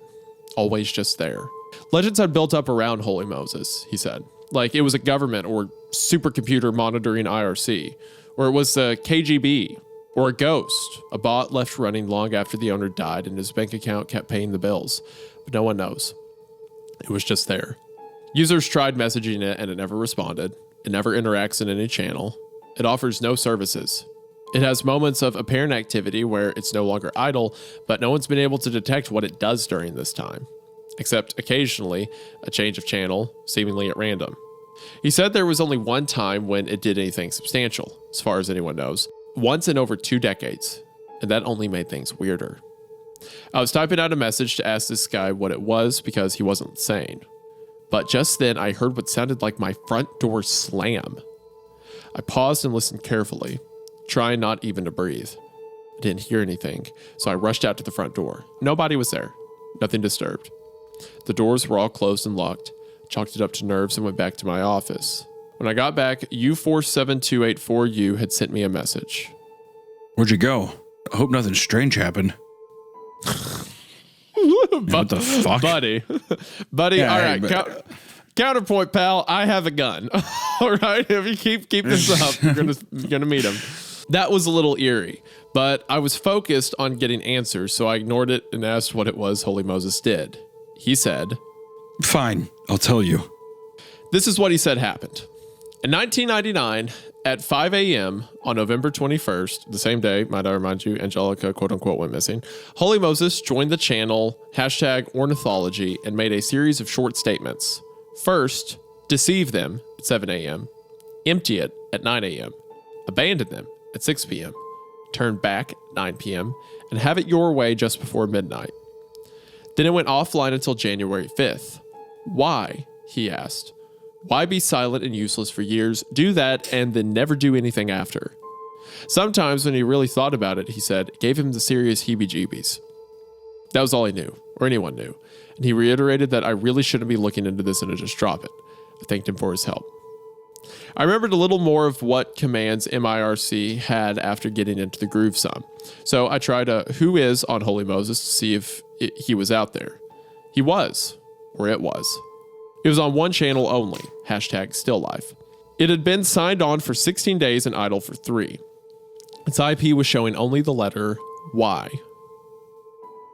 I was thinking about going to the channel and messaging him to see what would happen, but I suddenly got another message from 47284. I told you to drop it. I know it's just text, but it freaked me out. I closed out of MIRC immediately and walked away. I figured it was just a nut trying to psych me out. And you know what? It worked. I continued to argue with my mother the next few days about what she'd said, telling her she confused reality with a Lifetime movie. But she assured me there was no internet in her house while I lived there. She said I had a floppy disk that I'd take home with me, but that was it. We went on arguing for a while before it occurred to me to ask. Take home from where? She said she didn't know. I'd go out at times and I'd come home with discs. I had a Sterilite tub full of them in my closet. None of them were labeled, so she didn't know how I had any idea what was on each one, but I seemed to know. She remembered how I'd dive into my bin and dig around through all the black discs and pop with just the one I wanted. Generally, she didn't intrude on my privacy, she said. She just saw me do it a few times. Of course, I didn't remember any floppy disks. Either my mother was becoming senile or I was losing my mind. Both possibilities were upsetting. My mom's a really good person.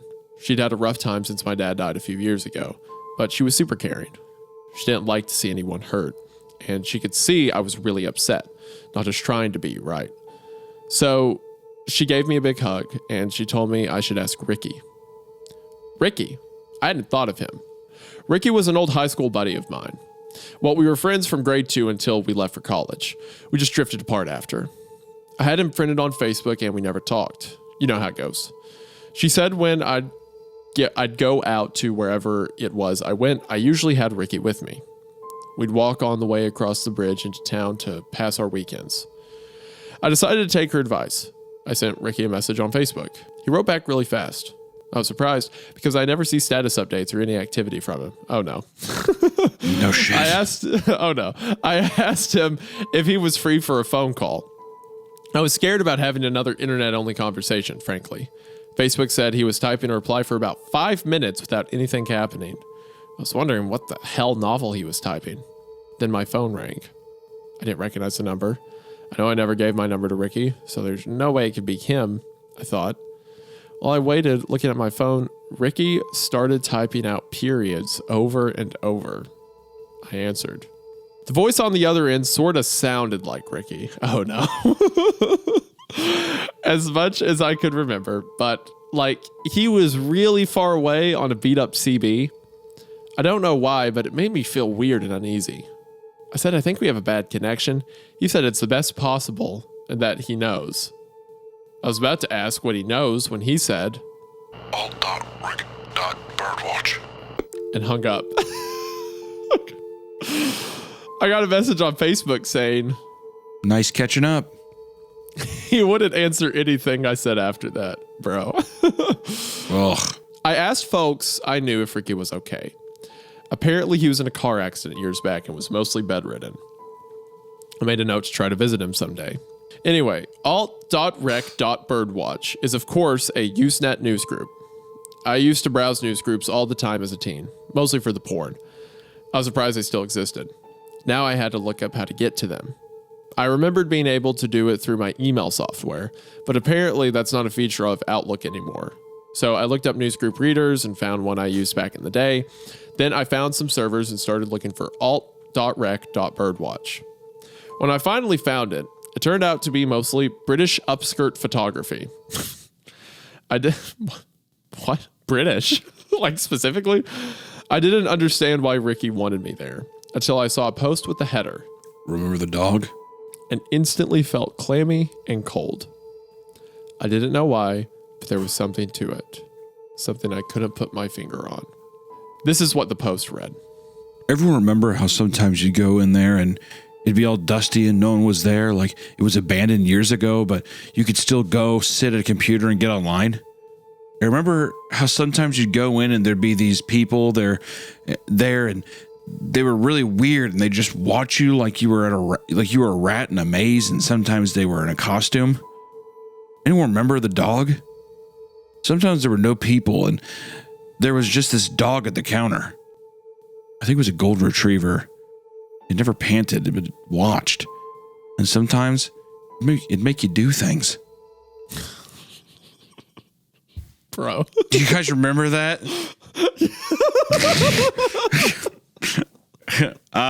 No.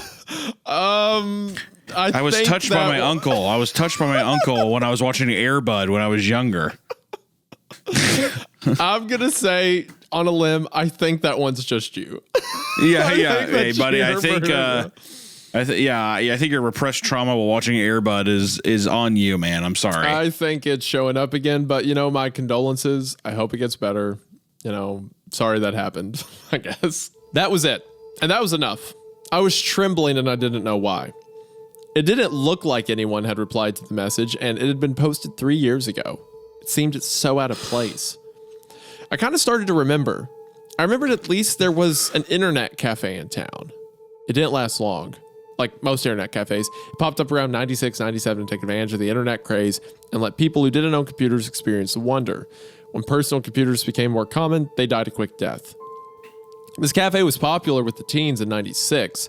It got stale after that. That's when something happened to it. It changed management or something. It changed. We tried going back just to hang out, but most kids didn't want to be there anymore. I had some friends who just wouldn't go or say why, but Ricky and I would hang out there all the time. Why couldn't I remember that before? Maybe Mom was right all along. Maybe that's where I was on the internet. I replied to the news group message with, why wasn't I able to remember? It was a long shot since the post was so old. Then I started looking through the other photos to see if there were others like it. There were others. They were all vague. But I knew what they were about. I knew. Someone posted. Sometimes when we were hanging out, we thought we were there just for an hour or so. But when we came out, the whole day had passed. When we talked about what we did there, we had completely different stories. Even though we were together the whole time, it was like an acid trip, and we were just stupid kids, so we kept going. The Egypt. That's what the place was called. None of these people would say its name, but I remembered it then, suddenly. That strange little internet cafe just behind the post office, where I didn't even realize there was commercial space before. The Egypt. Someone else posted. There's this one time when my friend dragged me along and I didn't feel like being there. The owner or staff or whatever weren't there that day. It was the dog. I don't like to think about it. Just remember how it never panted. Somehow that sticks out after all this time. We were just goofing off, nothing special, when I looked over at my friend's screen and he was watching a live webcam of my bedroom. Just staring at it. I'm thinking this is a dumb joke, but it pisses me off. So I told him that was weird and I was not okay with a webcam in my room, but he just said, something's gonna happen. He gave me the heebie-jeebies. He wasn't joking. And it didn't even sound like him. Oh my gosh. Here's the thing that gets me the most. I decided to leave, but need to piss first, and on the way out, I go over to my buddy and he's still watching the webcam. It annoys me, but worse, when I look at the screen, someone's in my bedroom ransacking the place. Under the mattress and the drawers. I'm ready to go home and get one of my dad's golf clubs, but then the guy looks right at the camera and starts taking it down. I saw the dude's face. It was me. No doubt about it. That was my face. How's that possible? You're thinking the webcam wasn't live, but it was... Someone replied to that post with, when you were in the bathroom, did you try knocking on the wall? Someone knocks back. Someone replied to that with, I did. He said he'd let me in, but there's no door. all right, so now that we've introduced like the secret, the Egypt, the old internet cafe they'd all go to, and there were mimics of people that were doing stuff online, and we had like Angelica who was like messaging her friend, but her friend said there was her with her, and then this guy sees himself through the camera, and like our protagonist was acting weird, and the dog. This is, dare I say, quickly, if it continues at this pace, it is working its way into one of my all-time favorite stories we've covered.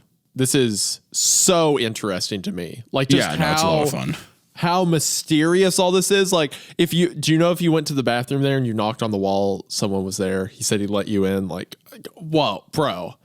And like the Holy Moses guy and Angelica, like, my heart. Oh, I love it. In the sea of birdwatching photos and upskirts dating back to 95, that was all I could find. Took me all night. I closed it down. It was too much. I was punching myself out. Oh, sorry. I was psyching myself out. I was psyching myself out.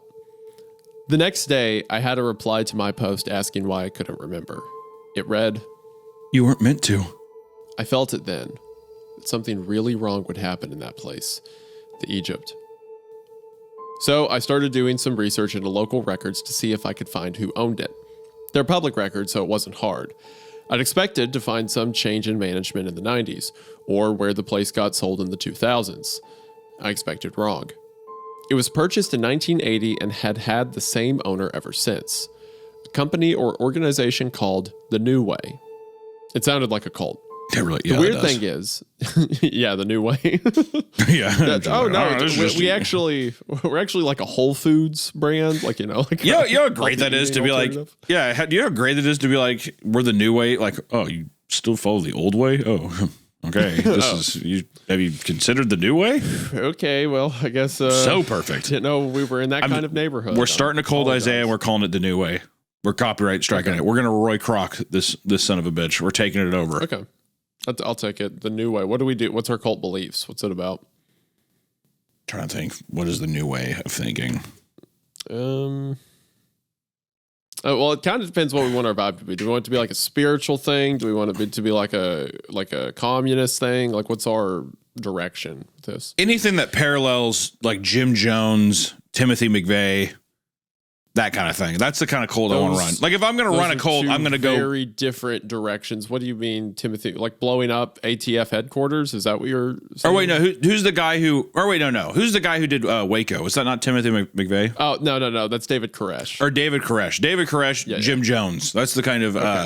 Okay. So we start out lukewarm, like, oh well, we believe in the Bible too, and then like, oh, you see this part at the end where it talks about prophets. Well, that's us actually. Yeah, I use you for your Bible knowledge, and then I kind of come in like worm tongue to everybody, and I just say, but, and I throw a little thing at the end, but, until inevitably it's just completely changed.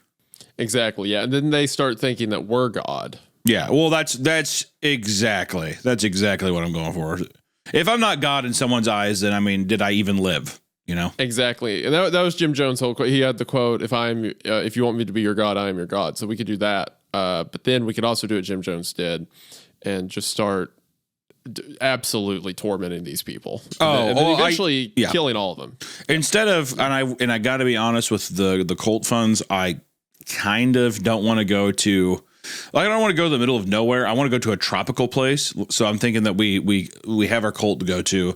We do our mass unaliving basically at in Hawaii. That's pretty good. We do it on Christmas. That'd be pretty cool. That'd be cool, I think. Do we have to do it too, though? No, I'm going to be a coward like Jim Jones, and I'm just going to be like, get me out, and just have a guy shoot me in the back of the head. I don't want to do the rough way. Just take me out silently. Yeah. Yeah. Meanwhile, everyone else is having like strychnine spasm attacks. Yes, of course. Yeah. Of course. Just the way all things work together. I feel sad now. In mysterious ways. I feel sad. Like, who would have thought of that? Joking about being a Jim Jones cult would make you feel kind of depressed. That doesn't sound like a new way kind of thinking, Hunter. No, that is an old way of thinking. That's true. You are an old way of thinking. Yeah, you got to embrace the new way. Don't worry, I got you covered. We'll get through this. Anyway, the weird thing is that place was never used before the Egypt, as far as I know. In 1980, there wasn't really an internet. So who would buy a place and do nothing with it for 15 years, just waiting for the internet to happen? It all seemed too mysterious. Plus, there was nothing about this company anywhere. I mean, a person can just buy a piece of commercial real estate. Like, I mean, he's not. Well, I think it's the idea they bought commercial real estate, did not do anything to return on their investment until the internet shows up, does it for 1 year, and then never does anything with it again. Yeah.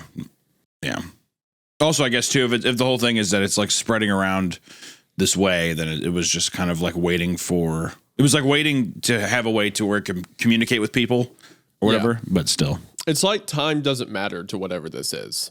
Yeah. Well, that feels true, too, with like the whole and that concept as well. So. Yeah. It's hard to describe how alone I started to feel at this time.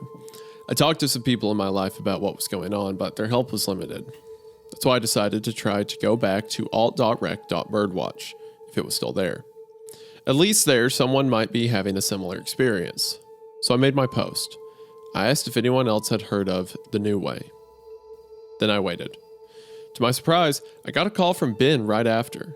He asked me if I'd done anything recently. I asked him to be more specific. You must have done something because something happened. I still had no idea what he meant. He sounded strange. His words were just slightly slurred and there was no accent anywhere in his sentences. Just a string of words. Almost like a robot, but not quite. And it had that distant quality Ricky's call had. Something's happened right now. I booted it up again. Ben was just the most rational, bland guy. Something was definitely wrong for him to be acting like this. I asked him if he was okay. He said that I needed to check my messages. I asked what messages. He insisted. Listen, you have to check your messages. They've been waiting for you. The whole thing didn't feel right at all. I asked him again what messages he meant. All I heard was little whispering sounds like psst, psst, psst.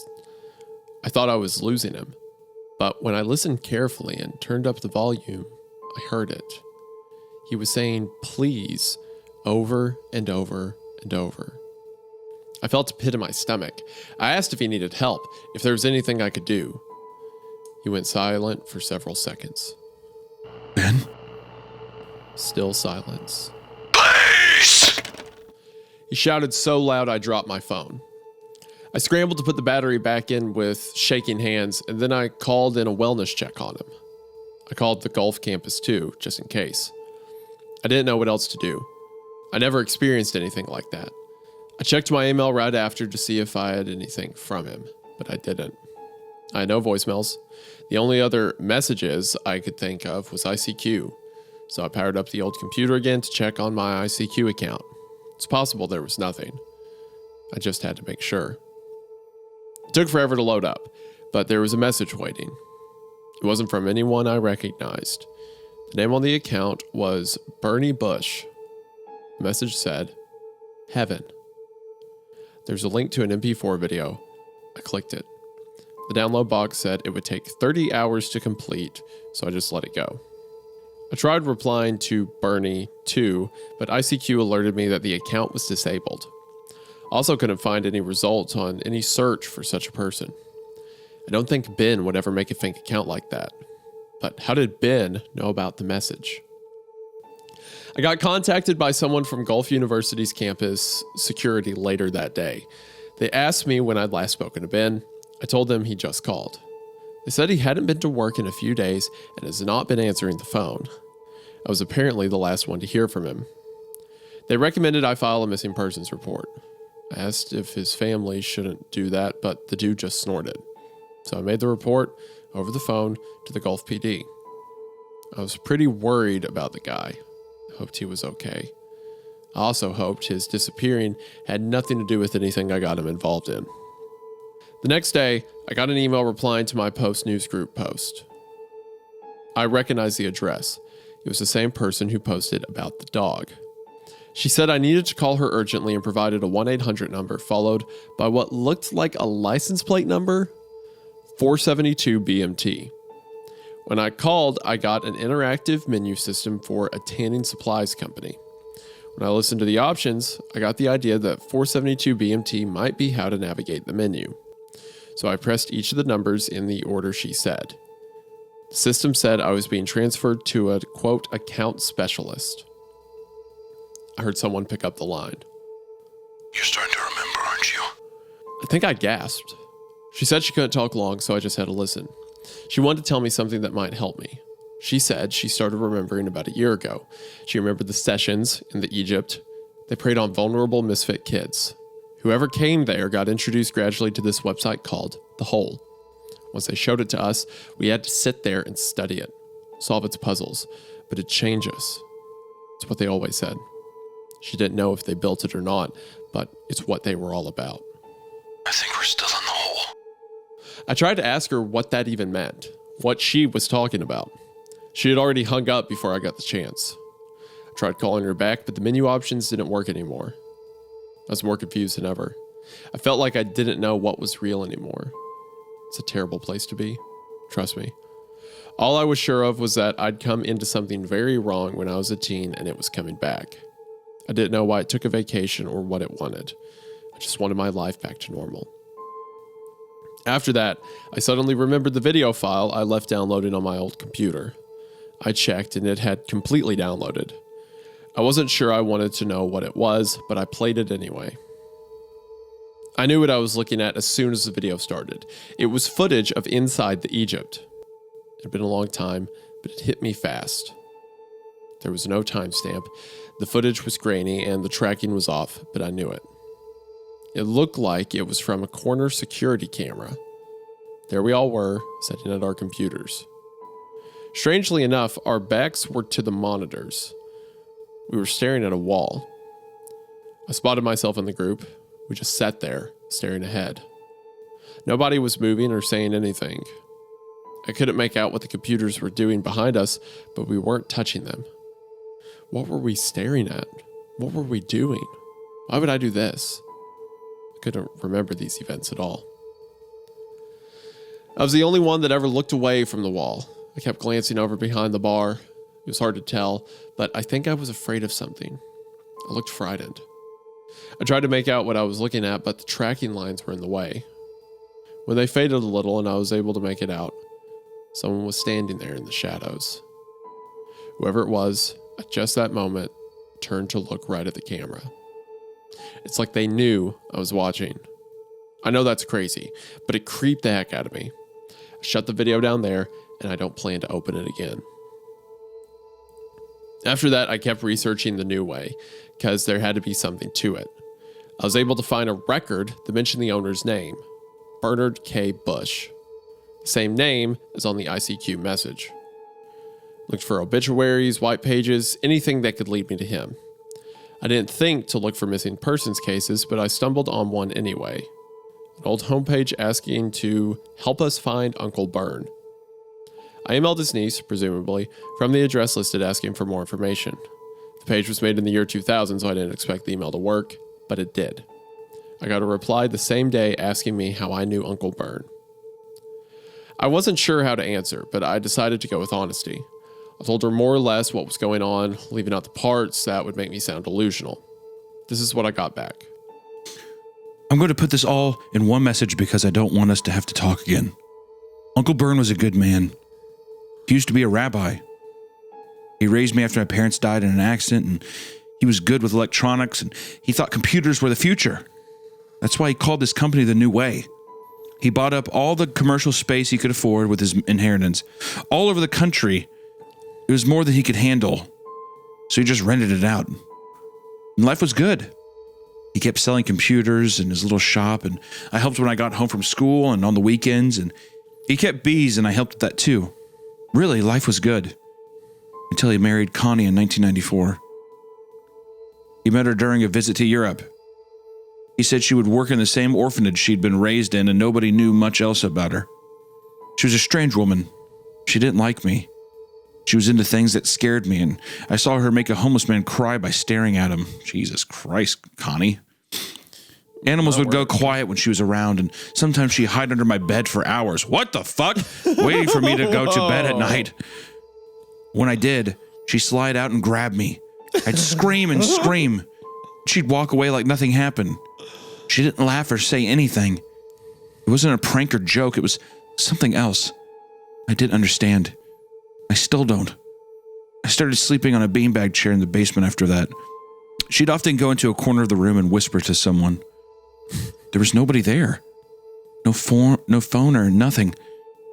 She'd even get mad at whoever it was, and she'd go back to knitting, and she always knit. She was always knitting something, but the things she'd knit were useless. Gloves with 3 fingers and socks, but she'd seal up the ends so you couldn't wear them, and I didn't hate her. I was just scared to death of her. I don't know why she made my Uncle Bernie so happy. I remember the day she started pressuring him to turn his rental spaces into internet cafes. She told him the internet was the real future and it would outlast computers. She'd say, "We are the internet." She made him get it at home, even though it was really expensive then. She had him go to this website she said didn't really exist. I remember that, because it always made me nervous when she talked about it. Uncle Bern asked her who made it. She said she had no idea. Nobody did. She found it already made, just like everyone else. She told him it called to her. It called to everyone like her. At the time, I thought that sounded flaky. Now it just gives me the creeps. Uncle Bern changed after that. He spent a lot of time on that website. I don't understand it. There was nothing there. I looked over their shoulders and it was all blank. But they saw all sorts of things. And when the internet cafe started opening, more people were involved. It was strange. They would sit and stare into space and strange things would happen. Like I could swear I heard a voice in my modem when I'd dial up, and when I'd listen, it was saying, "It hurts." I decided it was all in my head. Another time I got an email asking, why wasn't I able to remember? I don't know why that message upset me so much, but 20 years ago, but I remember it so vividly. One night when I was alone with Uncle Bern for once, I told him I wish things would be like they used to be. He said that's what everyone wants, but it can't be. He leaned in close and whispered, "It talks, tells us things." He told me about how this is strange and I didn't understand it, but I'll try. How human beings are set to be obsolete and they need to upgrade for the new era. He said Y2K, if you remember that, wasn't going to affect computers like everyone thought. They'd be fine. It was going to change people. Either you evolved or you wouldn't like what's coming. I didn't dare tell my Uncle Bern that this was crazy. I couldn't hurt his feelings like that. But I knew something bad was going to happen. He and Connie went off to open their internet cafes all over. Uncle Bern kept in contact until 1999. Then he just disappeared. Connie too. I know some bad things happened around those internet cafes, but it's not Uncle Bern's fault. Please don't blame him. Interesting. Okay, so Connie is either like fully bought in as everyone else is, or she's part of this, like, she's like some possessed entity or part of one of these demon things that is causing, like they said, the internet just found something that was already there long before we got there, right? So either she's an entity from that and Uncle Byrne like gave himself to it, or she's just a person who succumbed to it like a bunch of people, like Milky did. Like I'm kind of reading it like a Milky thing, where it's like, I don't think Connie was always like this. I think that just to exposure, whatever the thing was, basically hypnotizing her, or like she was in some kind of trance. It's fun to use Y2K as a plot element of like. I think it's fun. Yeah. It's a cool note of being like, in the year 2000, like whatever was waiting for us here took hold. It was like there's actually there's one creepypasta. What's it called? The Silent Revolution or the Silent Takeover, about like I think it's about mannequins, that like every mannequin in the world comes to life at once and just replaces humanity overnight. But it happens so quick. It's something about like mannequins don't know they're not people. And like we're the mannequins or something like that. I see. I forget how it ends. But it's like, it's kind of like that. It's like this whole thing happened overnight and the world didn't know. Like, it's like, I know a perfect example. In the Monument Mythos, the idea is there's this giant cell that looks like the island of Alcatraz, but that's neither here nor there. But basically this super like cell devoured and replicated the entire country overnight, and it made perfect clones of everyone that don't realize they're clones. So it's like overnight everything got reset into this new way of being, and it's almost like the same vibe I get here by whatever's in the internet. It like took over everything at once and we don't know it. Yeah, it's a cool idea. I had plenty more questions and I sent them to her. I never heard back. That's getting to be a real motif in my life. But at least she gave me some answers, and it all led right back to the hole. It had to be the same mysterious website. Just had to be. I figured if I ever wanted to know what was going on, I'd have to go to the hole myself. I pulled up the instructions Angelica sent me on how to get there. I can't say I felt like I was doing the right thing. I didn't. I felt ass over tea kettle wrong. Like there was something really terrible just off screen in my memories. I knew it was there, but I couldn't see it. So I welcomed the interruption when my phone rang. My neighbor was calling to tell me the man in the bee costume was back. He said the man was standing in my front yard. I walked over to the window and peeped out. It was nice and toasty inside, but I felt my whole body break into goosebumps. He was there, under the streetlight, looking right at the window with his insectoid eyes. I asked my neighbor how long he'd been there. He said he called me as soon as he saw it and that I should hang up and call the police. I started to do that, but there was no point calling the police. As soon as I hung up, he walked across the road and into the woods. When hanging up, I received a notification on my phone of an email from Ben. There was no text, just a video file. I played it right away. It started with him speaking to the camera. He looked scared and like he hadn't slept in about 2 days. I went into hiding. Things just got too weird. Little stuff at first. Then one night, like 3 a.m., a group of people I've never seen before knocked on my door, and I didn't answer. I watched them through the peephole. They didn't move. They didn't knock again. They didn't try to look in the peephole. They just stood there, staring at the door. They didn't look homeless or crazy, just people. Normal, everyday people. I called through the door and they had the wrong address. They started laughing, loud, fake guffaws. Then they silently walked away. And I start getting calls where all I can hear is a man growling like a dog on the other end. And a few growly words like why and abracadabra. Those have really gotten to me, man, because I started having fits. I don't know what I was doing during these fits. I upset a lady at the grocery store. And whatever you got me into, it's bad juju, like KGB Illuminati bad. He pointed the camera away from himself to a computer monitor. When he was turning, I recognized the notepad on the desk, the same one from his description. He was in that basement storage locker with the gopher side. I thought he'd shut that thing down. There was an image on the screen updating every few seconds, but this one wasn't pointing at my house like before. It was inside. Watch. With each frame update, I saw a new shot of the inside of my house. First, the kitchen. Update the hallway. Update my office door. Update the door slightly ajar. Update the door opened more. Update entering my room. Update me sitting at the computer. I could hardly breathe.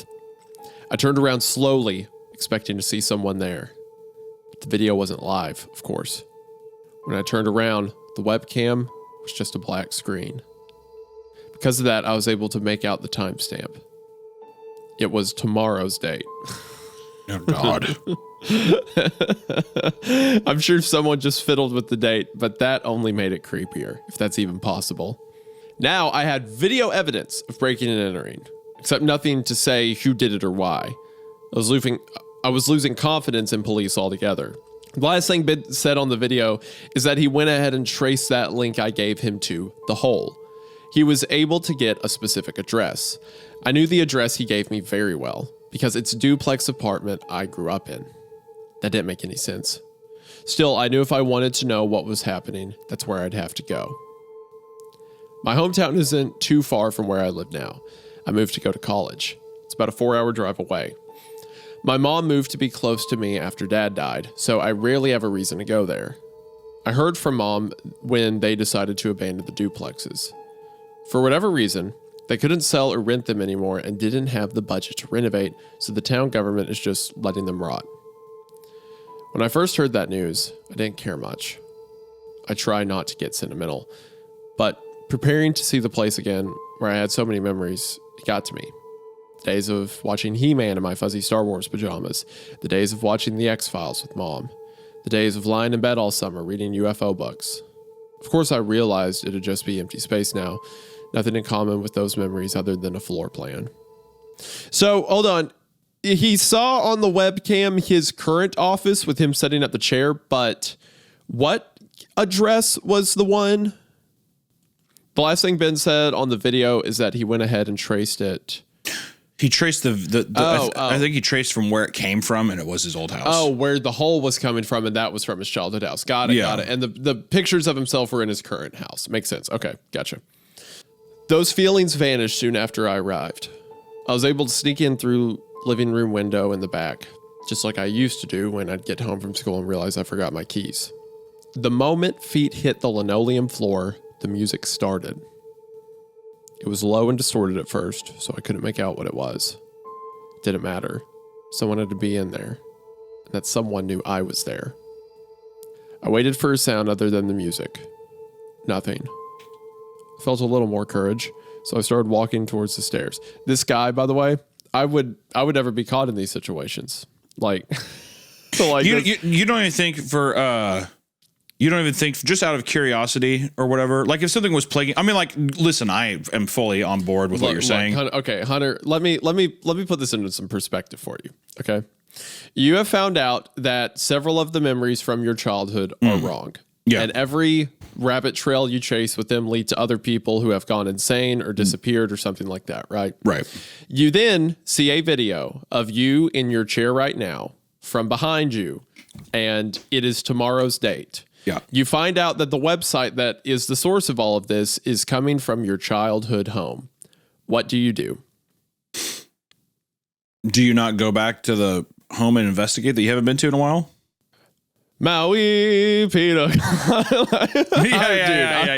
I am gone. What do you mean? Jamaica. Well, the thing is that the tropical getaway works whenever it's just like, if it was like my wife is doing this, I'd be like, cool, deal with it.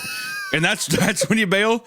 But if it's you, now it's just like, it doesn't matter where I go. The hole is going to find you. Guess where I'm going to be tomorrow. Where are you going to be? A different country than the one that the video camera says I'm going to be in. You will see me eating croissant in Paris. I am going to be so far away that it is mathematically impossible to get me back to that office chair by the time tomorrow rolls around. I mean, don't get me wrong. I would do the same. Do you not feel, though, that the hole is going to find him anywhere?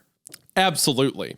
But the video was of me in my chair tomorrow. Sure. Oh, listen. So that's not happening. I'm not going to be in the chair with the thing with it. But I'm just saying, like, I wouldn't go back to the house where the house is. I wouldn't go back to the address where the hole is coming from. I would need to get some kind of backup or something. I would need somebody to, like, I would need probably some kind of emotional support with me or something like that. Here's my actual game plan, right? Okay. I know tomorrow someone's going to be at the house. I'm probably going to die because, like, if anything we know about these guys is true, like they can predict death, stuff like that. Everybody that's been with them has gone missing, etc. Yeah. Like people are either dying or they're disappearing. They're being sucked into this website. Okay. Yeah. For 48 hours, I'm on the layup, right? I'm gone. But I know the hole's coming from that website. So what I'm doing is I'm going to SWAT my own house. I'm going to like if there's something in there, if there's a guy in there controlling it or giant bee people running a server, I am going to call the police and be like, yeah, they have 5 hostages. You know, you should probably send a tank. And I'm going to let them clear it out. See if they come across anything, take it out. And then I'm going to go in with them afterwards. Like I'll arrive, be like, oh, this is my property or this, I was the one who called it in, something like that. That's how I'm investigating the house. I'm not now, is that cruel to send those SWAT agents? I mean, you are potentially sending men to their death. Could you, well, let me ask you this, and this is an honest question. Could you Ferris Bueller the bee people? How so? And by that, I mean, you put a dummy that when you open the door, it like sits up and it looks like someone's at the desk. So they walk in, they see the dummy, and then you're in the closet with like a gun or something like that. A shotgun aimed at him. Yeah. Yeah. Or, you know, you just keep setting up a series of dummies throughout your life to where they keep, we're like, where the fuck is this guy? And you kind of turn on him. Well, I'm going to go out on a limb. Yeah. And say that these ancient Mesopotamian wind spirits, as I've called them, are not going to that do not adhere to time and can predict things like decades and have existed before. Right. They existed in the internet before the probably internet. Not going to be affected by a bullet, huh? Probably not affected by both a bullet and the old Ferris Bueller dummy trick. No. All right, let's not discredit the Ferris Bueller trick. I think any spirit would be inclined if they have had like a 40-year game plan to manipulate these possessed people into figuring out codes on these websites at internet cafes and there's people through the walls, I think they understand what a mannequin is. I think. You would think the same thing, but Ferris Bueller's his parents didn't see it when he was sick. Look, I don't think like they jump you. I don't think the bee people see like the back of your head and they're like, it's the guy with the hair. Let's get him. They can probably I think they just know where you are. Okay. They just know. All right. You know, if we're taking all the mysticism out of it, fine. Because I like the idea that they're like, it's his hair. But I'm flying to Japan just because that's probably a long enough flight that statistically I'm not going to be back in that office shared. Then after that, I'm swatting my own home. If I have to go into it by myself, I am taking with me the equivalent of a SWAT team. Dare I say, like a special forces task group. If you swatted them, would you be on a no-fly list? Could you even return home? No. I'm saying I leave. No, that's what I'm saying. You leave, you're in Japan, you SWAT your house, like that. There's nothing here. No. I'm saying I'm only in Japan until the date passes that I was supposed to be in my office chair. Like, it's a chess game, right? They made their move, so I have to counter, and then I can attack. So after that, I fly back home, then I do the SWAT thing. Because I need to be there, not in the house, but I need to be, like, present. Because if I'm actually trying to take this thing down, I want to see what happens. And you know what? To credit my potential slaughtering of an entire SWAT task force, if they want me, they probably won't expose themselves by wiping out an entire SWAT team. So that may be an everybody wins scenario, you know? All right. That's my game plan. All right. But you know what, Hunter? Sure. You go to that house. You go to that house and hear music playing in your childhood bedroom and just do what this guy does. Just don't want to set the world on fire. That's what you Is hear that Fallout 3? Whoa. Yeah. Count me in. So I started walking toward the stairs. The music got louder, but no less distorted. The tune was familiar, though. I went up the stairs slowly. It's where my old room was. By the time I got to the top, I knew what I was listening to. Early in the Morning by Vanity Fair, an oldie. And it was coming from a grimy old radio propped in front of my bedroom door. That was odd, because the same song started playing again when it reached the end.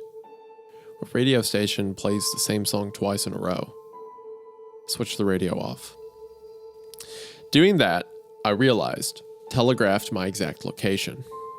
I broke out into a cold sweat for a moment, waiting for something to happen.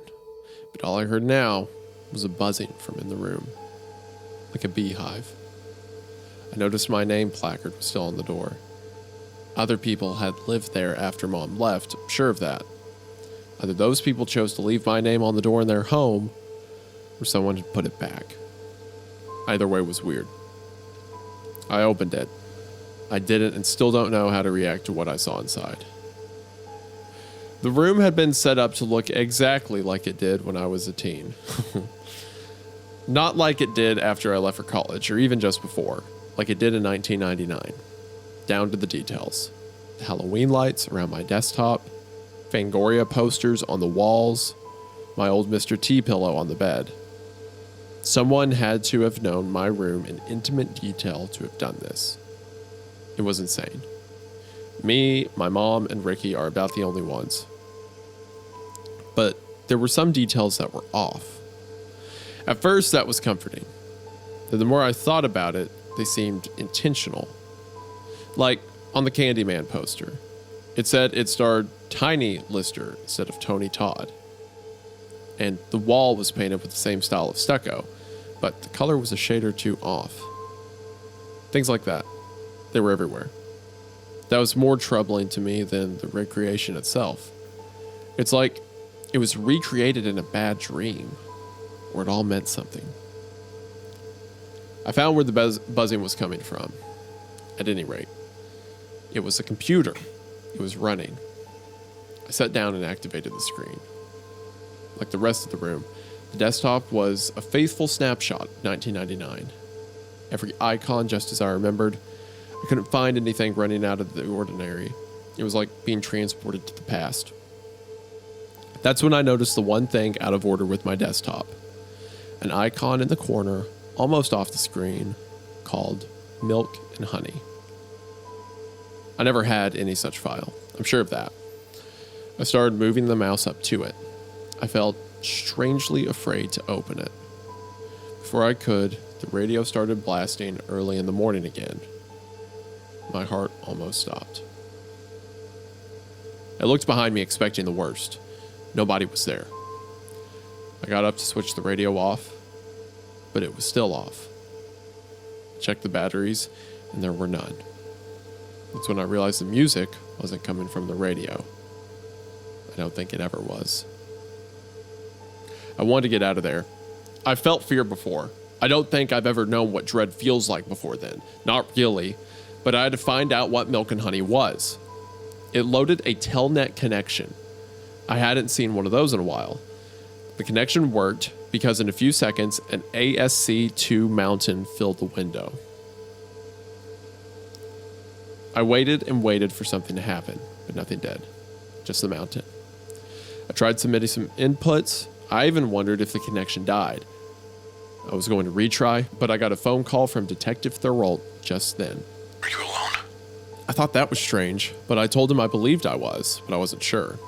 He asked where I was. I told him. He said I needed to get out of that house slowly and calmly, get in my car, and drive back to him. His voice, I knew that sound. It was controlled panic. Something was definitely wrong. I was ready to listen, but I told him I wanted to know what's going on. He said he had a gut feeling about something and decided to check back with Angelica to make sure everything was okay. Everything was not. He said that girl he'd put me in contact with 2 weeks ago was not Angelica.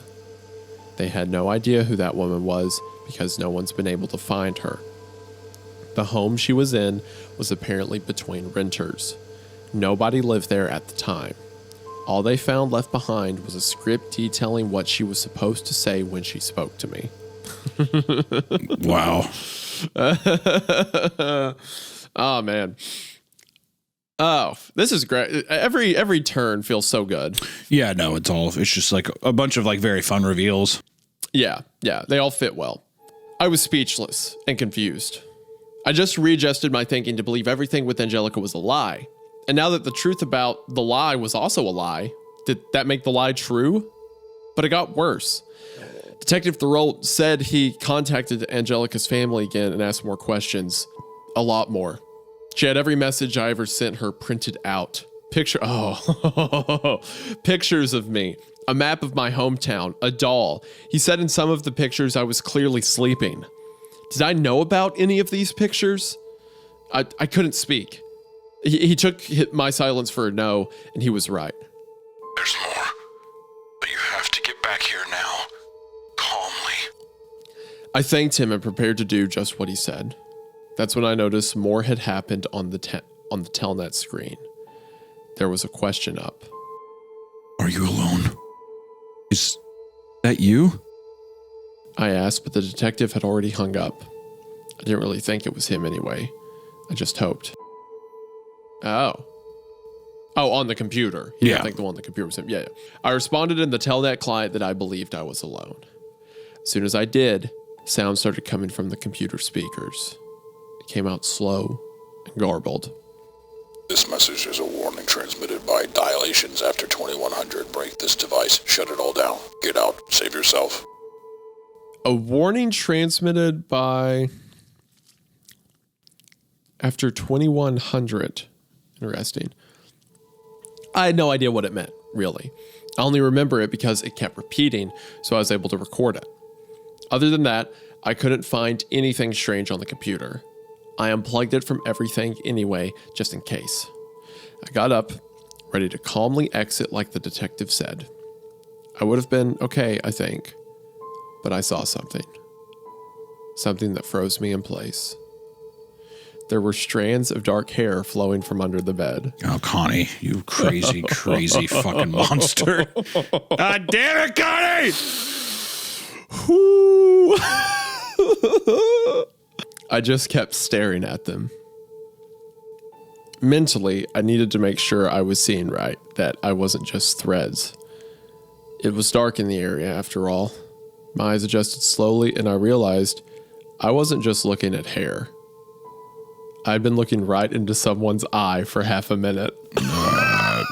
God. And whoever it was had just been staring right back the whole time. Whew.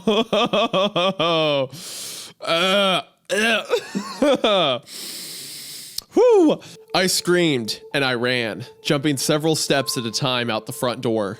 Sure, it wasn't my proudest moment. What matters is I lived. I don't know who that was. I didn't want to find out. Knowing I was being watched that whole time, it still felt like that eye was on me. It's pretty much ruined my memories of that place forever. There was just one other thing to do in town while I was there, the Egypt. I don't know if I disconnected the whole by unplugging that computer, but I still had to face the Egypt again. When I got there, the parking lot of the post office was completely empty. I parked in back in front of the filthy old windows of what used to be an internet cafe. I didn't even have to break in. The glass in the door had already been busted. I just had to reach in and unlock. My hand started tingling as soon as I reached in. I kept expecting someone or something to grab my hand. When I got in, I was shocked to see it hadn't really changed at all. Computers everywhere. A sign-up sheet on the counter, and no one there. I started hearing some low voices. As soon as I did, I looked around the place to hide. The voices continued, distant and muffled. It took me a moment to recognize my own voice. It was the conversation I'd had with Angelica. The part where she told me about being seen in places she'd never been. It was coming from one of the computers. I got closer to it, and I could see someone was on the screen. I knew what it was right away. The animated skeleton GIFs and links to conspiracy theories in Heaven's Gate. Yeah, it was my homepage. The one that was deleted almost 2 decades ago. I never thought I'd see it again, but why? Who put it there? On another computer, I saw a video of a middle-aged couple staring into the camera, like they were watching me, and a little girl peeking over their shoulder. The woman said, "We chose you." and the man was shaking his head slightly. He looked frightened. That's got to be Uncle Bern, right? I'm guessing so, yeah. Uncle Bern and Connie, yeah. Mm-hmm. Then another computer started playing a song. I recognized the sound of Vanity Fair again. Hitching a ride. That made it click. I just walked into a trap. I had to get out. But I couldn't. These people started coming inside. I hadn't even heard them approaching. Middle-aged woman with long black hair, well-dressed. An older businessman, it looked like. A rough-looking homeless guy. More and more people crowded in without saying anything. They were moving towards me. I tried talking to them, but their faces were blank, emotionless. I didn't seem to hear. I ran into the bathroom and closed the door behind me. It had a simple turn the bolt lock, so I locked it. I pulled out my phone to see if I could get the police, but there was no signal. I started hyperventilating and had to catch myself against the wall. It's when I remembered the story about the guy knocking on the wall. Maybe there weren't bricks on the other side. I knocked for a hollow spot, and when I found one, I started kicking a hole in the drywall. I tore the rest of the hole open with my hands. There was space back there. I used my phone's flashlight to look inside. The space was about 2 feet in width to the brick wall. I stepped inside. There were tons of floppy disks stashed in there. It was crazy. I heard those people breathing outside the door. They weren't trying to open it or beat it down. They were breathing heavily against it. Then I saw something moving under the door frame. I thought it was a finger slipping under, maybe trying to grab a shoelace or something, but it was too pink, too wet. It was a tongue. One of them was licking under the door. Bro. Oh, man. That scared me enough to go deeper into the space, stumbling over pieces of sheetrock, but there was nowhere to go. While I waited for something, anything to happen, I noticed 2 things. One, written above the hole I just made on the inside, the hole had been painted. The other wasn't sheetrock I was stumbling over. It was bones. I don't know how long I sat there.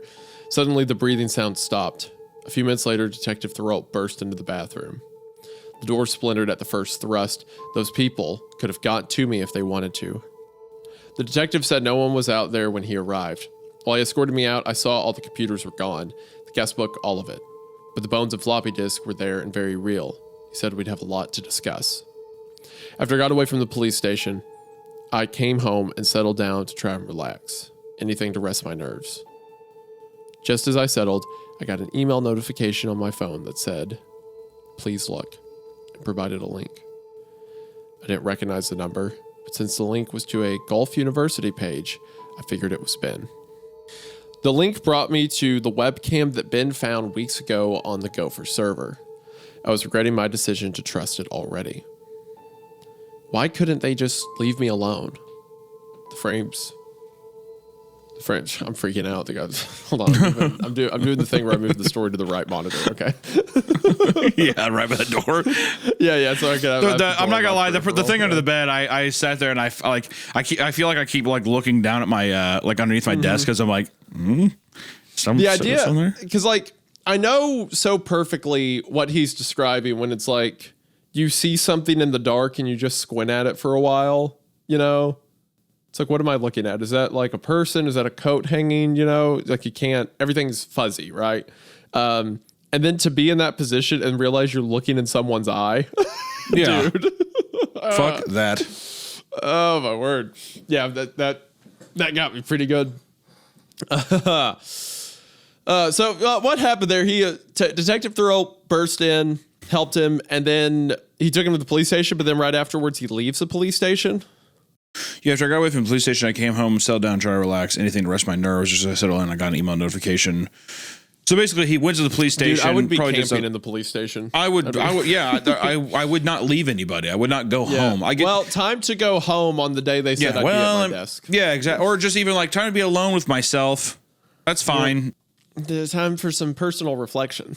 Yeah. Just me, yeah. The link brought me to the webcam that Ben found weeks ago on the Gopher server. I was regretting my decision to trust it already. Why couldn't they just leave me alone? The frames kept updating, but nothing was happening.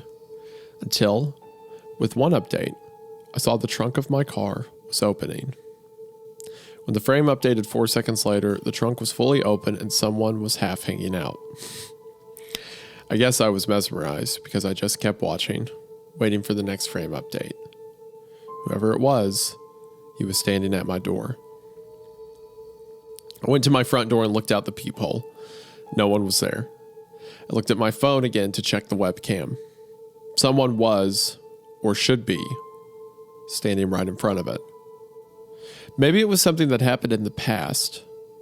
I looked through the peephole again and it was blocked. Oh. It took me a moment to realize I was looking right into someone's face. An awful, hate-filled face.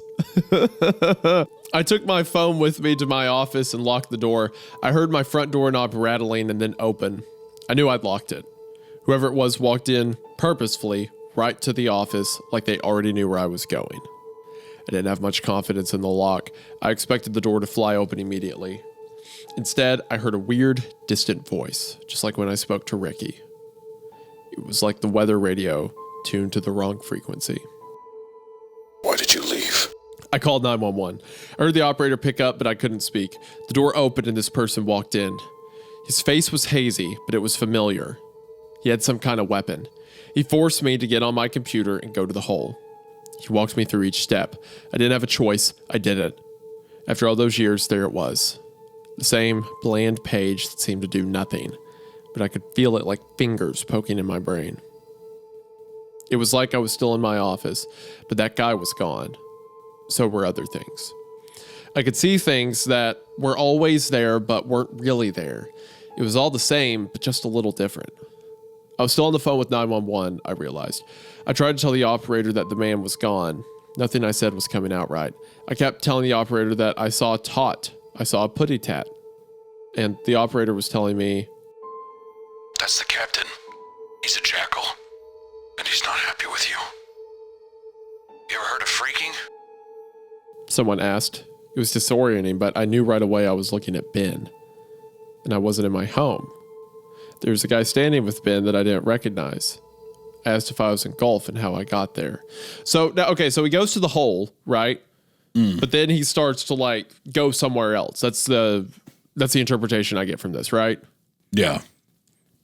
And like the 911 operator sounds weird, and now he's not in his home anymore. Like he's changing location, basically. Yeah. He assured me I was in a motel in my hometown. He didn't trust technologically facilitated communication anymore, so he came all the way to talk to me. And he introduced his associate as Milky. He found him holed up in a Catholic commune in rural Ontario. They said I was in serious danger. Wait, okay. So he gets on the phone, kind of spaces out, and I knew right away I was looking at Ben. So he went from sitting out his chair, so now... Is he inside of the hole right now, or did Ben come save him? Well, that's basically what I'm wondering. Is I don't know if it's been. I don't know if we've. I'm not sure that we've gotten to that yet. But I immediately was like, my gut reaction was like, oh, he's in the hole. Like he's officially in the hole now. He's been getting called the entire time. He's kind of going manic and stuff as well. Maybe the same thing that happened to Uncle Bernie when he met Connie, or what happened to Connie and how she was transformed. It feels like he's at that point of no return.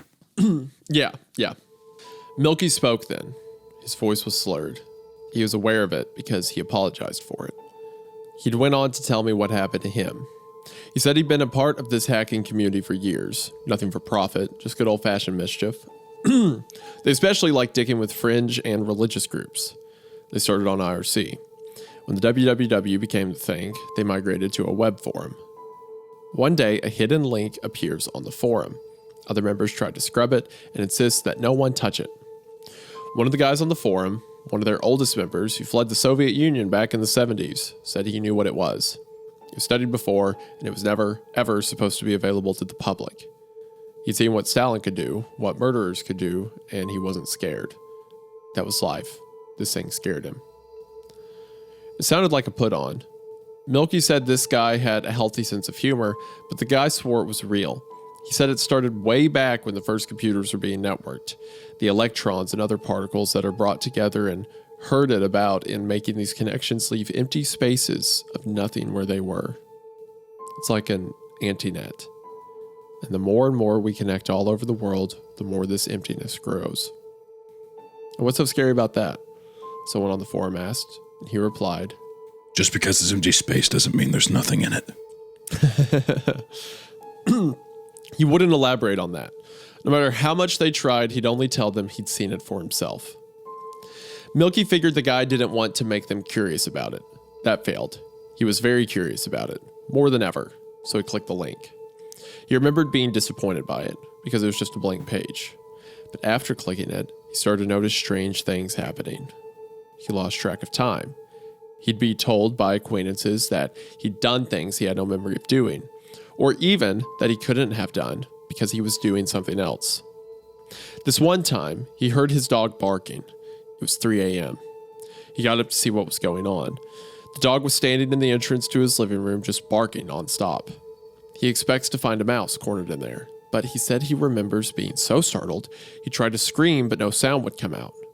2 men in business suits were sitting on his couch. He immediately thought of a mob hit, but it's Canada. What mob? He turned on the light. They didn't flinch. They looked like normal businessmen. They were staring at the floor, drinking Capri Sun. He told them to get out of his house or he'd call the police. They just got up and left. On the way out, one of them said, You asked us to come and sit here. He never saw those men again in his life. Another time, he called his brother in Vancouver to wish him a happy birthday. They had a pleasant chat and he hung up with the phone, went about his business. About an hour later, it hit him like a punch in the gut. His brother died 2 years ago. He always called him on his birthday. He just did it so reflexively, and when he got an answer, it was like old times. Who the hell was I talking to, man? His story sounded a lot like the ones the fake/real Angelica told me when I talked to her weeks ago. So either I was speaking to the real Angelica then, or maybe this wasn't the real Ben and Melk. I guess I couldn't be sure about anything anymore. At least it was less scary to believe they were real. During that time, he said, he kept checking the hole. He wanted to figure it out. He thought it was controlling him. He didn't remember the things he saw when he visited, but he said the old Soviet was right. It wasn't empty. What he saw in there, his brain wouldn't let him remember. I just wanted to know why all this was happening. Ben stepped in. He said there's only one way he can think of for this sight, if it can be called that, to influence a mind that way. It has to be electromagnetic emissions. It must somehow be able to read them off of us and produce them as well.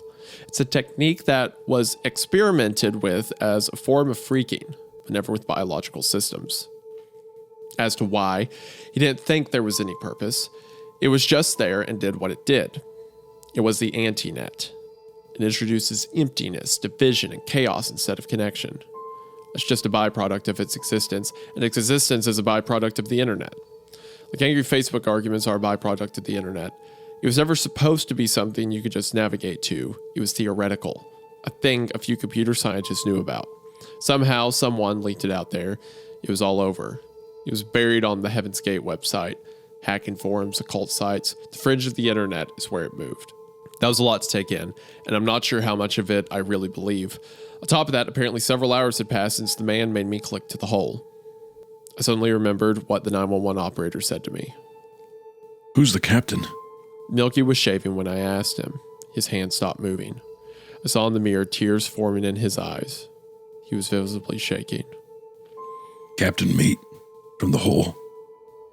He looks kind of like a dog. Oh, that's fun. Mm-hmm. Then he went back to shaving like nothing happened. Later, I thanked Ben and Milky for saving me, for risking so much, really. Especially Ben, for trying to warn me with the link to the webcam. Both of them denied ever sending that text. They asked to see it. They couldn't figure out where it came from. They checked the link to the webcam too. It still worked. There was the front of my home, my car, with the trunk still open. He watched it for a few frame updates before Ben noticed. Someone was in the trunk. It was dark and grainy, but that was definitely someone in there. And I shuddered when we all agreed that whoever that person was, they were looking right at the camera. Or us. We turned it off. I woke up in the middle of the night a few nights later. We decided we didn't want to keep paying for the motel, so we were crashing with my mom by then. She was happy for the company, and she was obviously worried about me. She said I had to get a grip and not let my life slip away. Just solve this thing. It was weird. It wasn't the sort of thing my mom would say. Anyway, I woke up because I was hearing whispering sounds. You'd think louder sounds would wake you, but no, the whispers are the worst. I listened carefully. I tried not to move. I wanted to hear where they were coming from. It was a two-way conversation. I couldn't make out any of the content though, just a word here and there. I got up slowly and looked toward the corner of the room. That's where I thought the sounds were. It took a while for my eyes to adjust. When they did, I saw Milky kneeling in front of one of the electrical sockets. He'd whisper something into it, then turned his head and wait. The whispers came back. He saw me looking and said, "Some trick, huh?" I guess it was ventriloquism, but why do that alone in the middle of the night? Because he was crazy. I got out of the bed and went out to the kitchen for water. I could see someone standing out on the front porch through the kitchen window. Figuring Ben couldn't sleep either, I went out to ask if Milky was really okay, because he didn't seem to be. I flicked on the outdoor light and stepped out, but it wasn't Ben out there. It was Milky again. He tried to tell me something about constellations, but I walked back in. Something wasn't making sense. There was no way he could have gotten out that fast. Some trick, huh? I went into the living room. The TV was on. It was the episode of Seinfeld where George finds a doll that looks like his mother.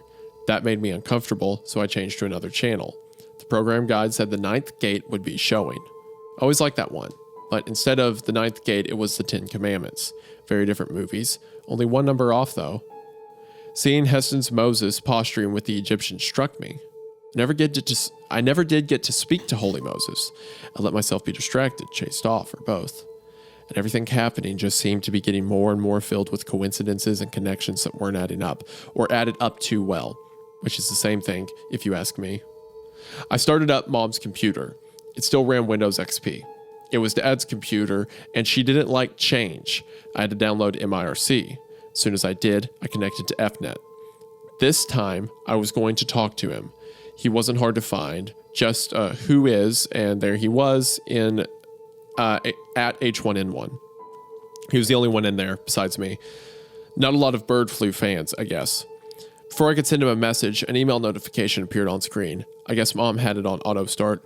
The notification caught my eye because it was from Detective Therault. Subject, information requested. I shouldn't have, but since it was from the detective, I felt it had to concern my situation.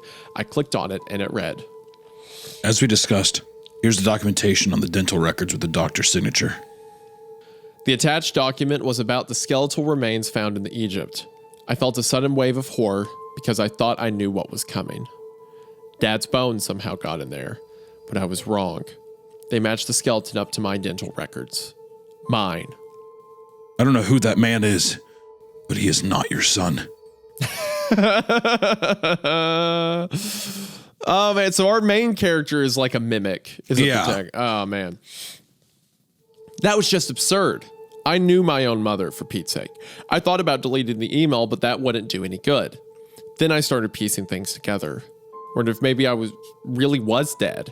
Or maybe I was an imposter, and that's why I had memory lapses. Then I remembered I was just about to message Holy Moses. Why did something always happen when I was about to message him? It had to be a trick. I went back to IRC and sent Holy Moses a message. Do you think he's Holy Moses? Potentially, but Holy Moses just shows up places. I do maybe agree with him that fake email from Detective Therault could just be to throw him off. It could Holy be to throw him Moses' off. Yeah, it's just true. Who are you? No response. I got a sudden message from U4284. Do you know where your mother is? I ignored him. I sent another message to Moses. Do you know what's going on? No response. 47284 messaged me again. Are you sure she's okay? I took a chance on what I remembered from Angelica's story. I sent Holy Moses a short message. The letter M. This immediately triggered a file transmission, which I accepted. It was a video file. It downloaded in about 5 minutes. If Holy Moses was as old as they claimed, the video would have taken a day or two back then. The video was called freedom.mov. Milky came in from outside, stood a few feet away from me, and stared at me. That was unnerving enough. Then the pantry door started to open. Ben stepped out. He had to have been sitting cramped in there all that time. Dude. Mm-hmm. He also stood still and just stared at me. My mom came in from outdoors. Why was she outdoors and where? She joined Milky and Ben. What's going on? They didn't speak. I felt the tension in the air and the assurance that something would happen. The suspense and stillness was getting worse than anything they could do to me. My heart was beating so fast. And I'd been hearing a dripping sound for a minute or two without paying attention. Too much was going on. Now I looked to where the sound was coming from. I saw fat beetles crawling out from Milky's sleeves, over his hands, and dropping to the floor. What was going on? I think I was so afraid I couldn't feel it anymore. Slowly, I grabbed a loose USB dongle, attached it to my phone and to the computer. I'm surprised that my old computer could read the phone, but it did. While they stared at me, I transferred the video file to my phone. I unplugged the dongle, took my phone, and ran to the bathroom where I locked myself in. I heard feet shuffle up to the door and stop there. I turned on the shower to drown out the sound and then started watching the video. The webcam being used was severely damaged by the looks of it, but I could make out a very sickly looking older man. The audio was distorted, and I had the shower running, so I had to start it over and up the volume. The man said he'd been trying to warn me. The dilation distortion from the hole allows him to send messages during brief windows. If I am listening to this, he said, I am in the hole and have been for a while. Other things are also in here. While he spoke, I kept hearing screams in the background of the recording. Some sounded closer than others. He said these things don't want me going anywhere. I need to get out before it's too late. He knows, he said, because he's me. The last thing he said before the video ended abruptly was, The birds and the bees. Okay, so he's been in the hole ever since he sat down at the computer. Yes. All of this has been part of the hole, but he can still use the internet or whatever the internet equivalent to get messages in and out to Holy Moses and stuff like that, right? And then he said in, which is a way to try to get out, but now he has to get out of the hole. That explains why everything with Ben and Milky has been so spacey, right? I need to get out before it's too late. He knows, he said, because he's me. So is he Holy Moses? Is that the... So he got the video. Maybe he might be Holy Moses. You might be right about that. He has been Holy Moses this whole time. Well, is he just the user that's been like reaching out to people to like try to warn people or whatever? And that's also the reason too. People are like, oh, he's been here forever. Yeah, no one knows where he came from. All of the like, maybe Holy Moses is just sending a video of himself on the outside. Right. Could be that too. Like Holy Moses is just a conduit for it. But that does make a lot of sense because ever since the whole Ben and Milky introduction, things have been very spacey. It's like, I'm here. Now I'm here. Now I'm doing this thing. Now I'm doing that thing. It's like he's in a dream.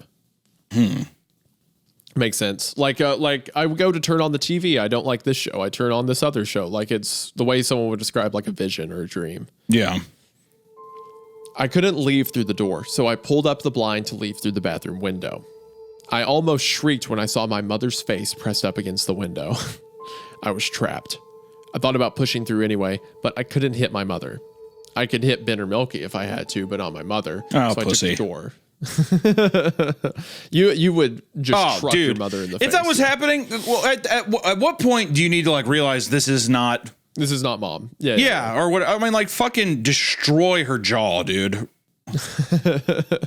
So I took the door. Nobody was there. That just made me worry about where they really were. I stepped outside and still nobody there. I heard to my car before Mom come around from the back. Then I heard rapid footsteps. Ben was running right toward me from way down the street. Stop hurting me! But he didn't look in pain. He looked in a rage. I got in my car and started backing up. When he got to me, he was pounding on the windows, still screaming. I drove straight back to my home, leaving them all behind. The only explanation could be that I'm in the hole, whatever that means, because there was no other way Ben and my mom would act like that. But when did that happen? And what does that even mean anyway? Before I even stepped inside my home, I knew something was wrong. Waves of something, just bad, pure bad, were hitting me. I opened my front door. Everything looked normal. I started turning on all the lights, and I grabbed a knife from the kitchen drawer. Then I saw them. 2 men in bee costumes sitting on my treadmill, looking at the floor, not moving, almost like they were stuffed or forgot where they were. What do you people want from me? I kept a tight grip on the knife. They stood up, Then they both looked down the hall toward my office. I followed their gaze but saw nothing down there. After a few seconds of wondering what they saw, I heard the song start. Early in the morning. While I was looking down the hall, they were already heading out the door. I decided to follow them because whatever started that music gave me a worse feeling than them. As I stepped out the door, I'm sure I heard a dog growling behind me. I followed them across the road and into the woods. I turned my phone flashlight on to be able to follow them. It's like they could see in the dark, the way they navigated the woods. The deeper we went, the more uneasy I became. They just seemed to keep going and going. But the deeper we went, the more I started to hear birds. I never even thought of it before, but I hadn't heard any birds in a long time. Weeks at least. Or locusts, or any normal springtime sounds. The more I followed the bees, the more I heard the birds. Until they got loud enough, I figured we must be under a massive collection of nests. I kept following them until it got too loud to bear, and then it sounded like machinery, like elevators. There was a machine. Hidden out in the middle of nowhere, I followed them inside, and then I was back in my office, sitting at my desk, slumped over my keyboard. The corner of my mouth was wet. I must have blacked out. I picked myself up. It felt like I was just waking up from a deep sleep. The room was bright with sunlight. I could hear birds chirping up a frenzy outside. My screensaver was on. When I shifted the mouse, just to see what time it was, there was an email from the globetrotter.net Angelica. It read, Pretty intense, huh? You could spend the rest of your life in there. Wait a minute. So this is a thing of, remember, it's like basically getting that. Do you remember this thing that we're in? Basically from the beginning when he was doing that, he basically got sucked into the hole. He was in the hole the entire time. And the whole idea is that the person that was trying to get him out, is saying the birds and bees, basically the birds and stuff were, I'm guessing it's like dial-up modem type stuff of him like re-exiting this world, finding his way back out, whatever, and not getting lost in there like the other people. So the entire story, he was in the hole, effectively. All the bee people. Well, we'll see. We're almost at the end. I think that we should to see. All right, yeah. I sat disoriented for a while before realizing I had to urinate, eat, and drink. When I had done those things, I looked around my home for clues. The knife I'd taken was back where it belonged. My old computer was put up in its box. I called my mom to ask if she was okay. She didn't remember any of the events from the previous night. That's when I remembered the video on my phone from Holy Moses. I checked and it was still there. I knew I wasn't dreaming. I played it back. Here would be my evidence. The video was 2 minutes of distorted audio and video, and all the distortions, no recognizable sounds or images. That was a few weeks ago. It's taken me some time to get calibrated to reality. Nothing strange has happened since. I can't explain what happened. Maybe I had a psychotic break. I was under a lot of stress at work. Maybe someone was gaslighting the hell out of me. Maybe there really is a secret website that uses electromagnetic waves to mess with your mind. I'm just glad it's over. I'm glad to be going back to work like a regular person, making banana smoothies, not thinking about sinister internet cafes. I really do remember the Egypt and the hole, and it's like reality all twisted. I'll just end by saying I don't think I'll be feeling any nostalgia for the old days of internet for a good long while. The only problem I'm having is, whenever I'm trying to sleep, I keep remembering the whole nightmare and asking myself, am I still inside? But then, what difference would it make? And that is the end to the hidden webpage. What a, man, you know, it's weird. We come across these concepts and stuff a lot. Or go ahead. I was just going to say that I loved that. But go ahead, continue where you were going. No, I think that the story is really good. I think my initial thoughts are this. I think that I really enjoyed the concept of this thing going around and having these kind of like very surrealist moments and stuff. Mm-hmm. To me, and I'm going to just throw something at the wall and see what you think. I was writing this down a little bit. To me, the story feels like it parallels with online predators using pictures or using pictures or what the fuck did I write here? Are you in the hole, Hunter? Are you using? It was parallels with online predators using girl pictures or boy pictures to lure in victims. The hole can even the hole itself can even feel invasive and subtly sexual by nature of how it's written, and how repressed trauma comes back to haunt you in a weird way is some of the themes that I was finding in the story. I would agree with those points. I think, I think that makes sense. I think. Okay, so talking about the literalist part of the story, how do you feel about effectively the reveal that it was all a dream, or a lot of it was a dream? I don't particularly care for that. I think it's just, but that's also, I don't really like when stories are, but it was all a dream. It feels so I normally don't. It normally drives me crazy, but the whole story was so weird. Like it was like the guys in bee costumes and like, oh, I know this person. I actually don't know this person. I went to the internet cafe. There was like a crowd of people outside the door, but then just a detective burst in and your body's actually in the back. Like it was so abstract that it almost works for me, because it's not that none of this ever happened. It's not that he wasn't a young boy who went to the cafe and was speaking to the thing in the corner. All of that was real. It's that he was seeing visions of this. He was basically walking through his own history. Yeah. Like while he was in the hole, he got to see reality for how it really is, quote unquote. Well, that's why I don't think that I don't like endings that are, this is a dream. And I don't think that this was a story that was, this is a dream. I think people could read it that way as like, well, none of it really happened. But like you're saying, it did. The way that I read the story was a guy revisiting some kind of past traumatic thing that him and other people experienced at this time. And it's a thing of like having to justify and sift through all of the horrible shit that happened to you and then come to terms with it and then be able to come out of it alive, versus how some people can dig into those things and they can never recover from it. It's kind of how I saw it. So it's just almost like a vision. Like he was seeing a vision of like what the reality really is, right? Yeah. I think, and this story had a lot of dream qualities, because I think it's trying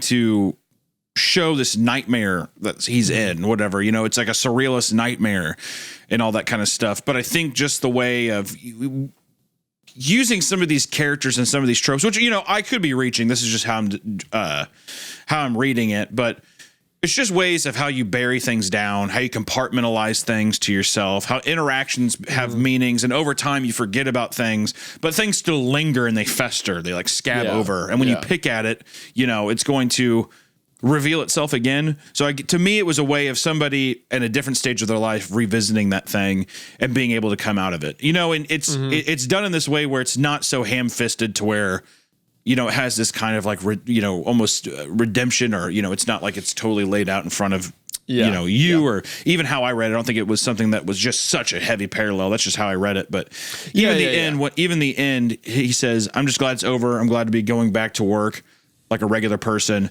making banana smoothies, not thinking about sinister internet cafes. I really do remember the Egypt and the hole. And it's really all twisted. The way that I read that ending is just him being like, I guess I'm glad that I processed this thing. I'm glad that I can like re-enter society as like a regular person, go back to the things that were normal that I know, but I can acknowledge that thing was there. That's how I read it. And that's why, at least that's the reason why, to me, it doesn't feel like it was just a dream. And it feels like something more substantial than that. It meant maybe not everything was literal, like bones in the back of the cafe, maybe, or something like that, but it all had a purpose. Yeah. It all went somewhere. Well, and that's what I think that's a big difference between things like this and something that's a dream.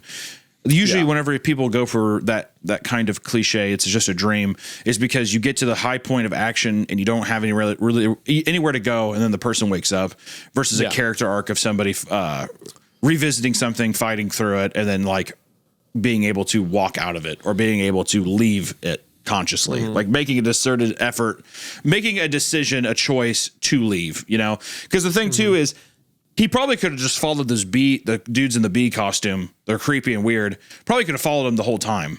right? Yeah. And he always could have got out. Yeah. Yeah, but it's how you perceive the things. It's how he ran away out of fear, not being able to confront these things, like listen to them, do whatever.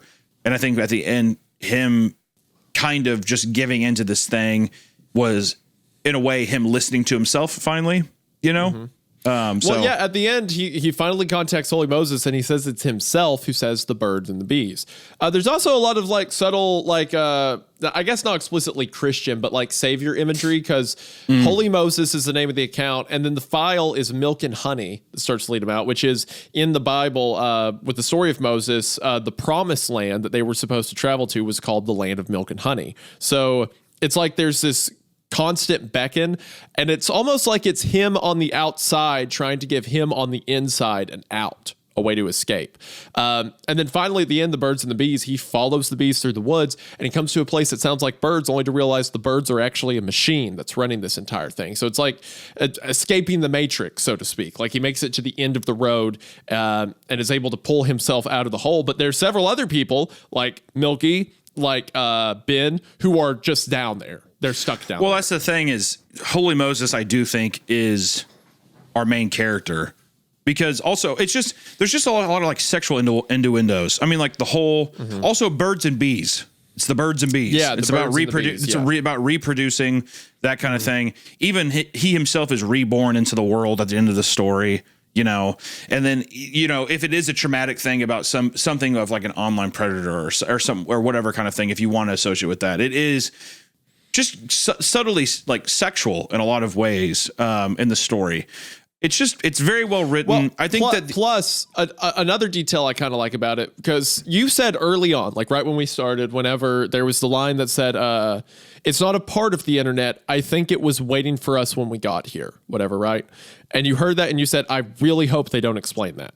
And really, like, they tell us more about it, but they never explain that. There's that part where he says it's like we found it because it's in the anti-net, but that still doesn't explain what it is. No. And it was on this edge of doing too much with like the Soviets in the 70s and stuff, where I'm like, I don't care. Like, I'm at this part where I'm on the edge of my seat. You keep hopping between these awesome vignettes of creepy things, but then are also like developing more in the character, and things are kind of unraveling in a weird way where it's like, I don't really need to know the specifics. I just need you to like keep me on this ride.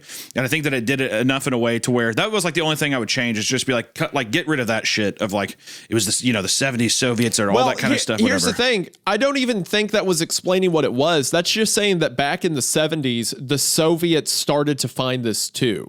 Like they were stumbling across this. Yeah. And I think that's fine, but I'm just saying like that doesn't, I don't care. Sure. I know what you're saying, that's like, I'm too invested to care about the auxiliary details. If that was earlier in the story, maybe I would have cared about it, but yeah, I'm too in a way of now, trying to make sense of something, but not being able to is fine. I think like later in that deal, but at the same point, it's like having this character tell me about these things. It just, I'm like, we're past me. Like, I'm totally bought into the mysticism that the story is giving me, you know, and the more that we linger out of that, the more where I'm like, well, what does that make sense? You know, it's that kind of shit. This story kind of, thinking about it, this story almost feels like a horror rendition of like The Matrix. You know, like it's like this consciousness everyone's plugged into. But instead of having entities like Mr. Smith or Agent Smith that try to keep everything together, you have like these demons, these monsters almost. You have things like Connie. You have the woman under the bed, which might have been Connie, you know, like, because Bernie's niece talked about Connie would hide under the bed. You have like these women that hide under the bed. You have the bee people. You have these kind of like angry face drones, as our narrator calls them. And then one of my favorite mentions in the whole, Commander Meat, he kind of looks like a dog. And that's never brought up again. It says when they went to the Egypt that there was a dog behind the counter that never did anything. And then they're like, Commander Meat, he kind of looks like a dog. We get zero explanation for that. So it's almost like there's this like this other dimension of demons, of monsters or whatever, that has been existing next to humanity for thousands of years. But when we invented the internet, that made a bridge. And now they're pulling people into their side, pieces at a time. And you see like drones of them that move around in the hole, things like Commander Meat and Connie and stuff like that, like agents. And it's the more I think about it, the more I love because it was so spacey and dreamlike in a lot of parts, things didn't necessarily connect. But again, it felt like I was in a vision. It felt like going into the Matrix. And I like it the more I think about it, and I like the world building. And this is a very inventive horror take that had very creepy moments, very bizarre moments, very kind of ethereal moments with the visions and stuff like that. The more I think about this, the more I like it. And I already liked it. Like, yeah, no, I said, I think it's a strong story. I think that from the angle of how I read it, I think I enjoy the take of like repressed trauma and people, how people can live and coexist in that thing, and how people can like kind of remember horrible shit that's happened to them collectively. Like having this person come back and say you can live in there forever, you know. I think it's just a way of being like, you know, you can be completely succumbed and seduced by your past experiences.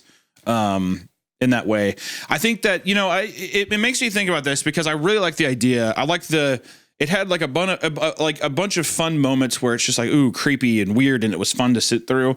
And I think that the only other thing that I wish this story had more was maybe more character development with our protagonist. You know, we think about like the heaviest hitters on the show, and I think it's just because as with any story, you have to be really bought in with a character and like give a fuck about him. Not to say that I didn't care about him here, but I guess comparing him to like the cast of characters in like Left Right Game, or you know, even the protagonist in Pen Pal or that kind of thing. Yeah. I think just trying to figure out more of who this person was after you set up the creepy stuff, you know.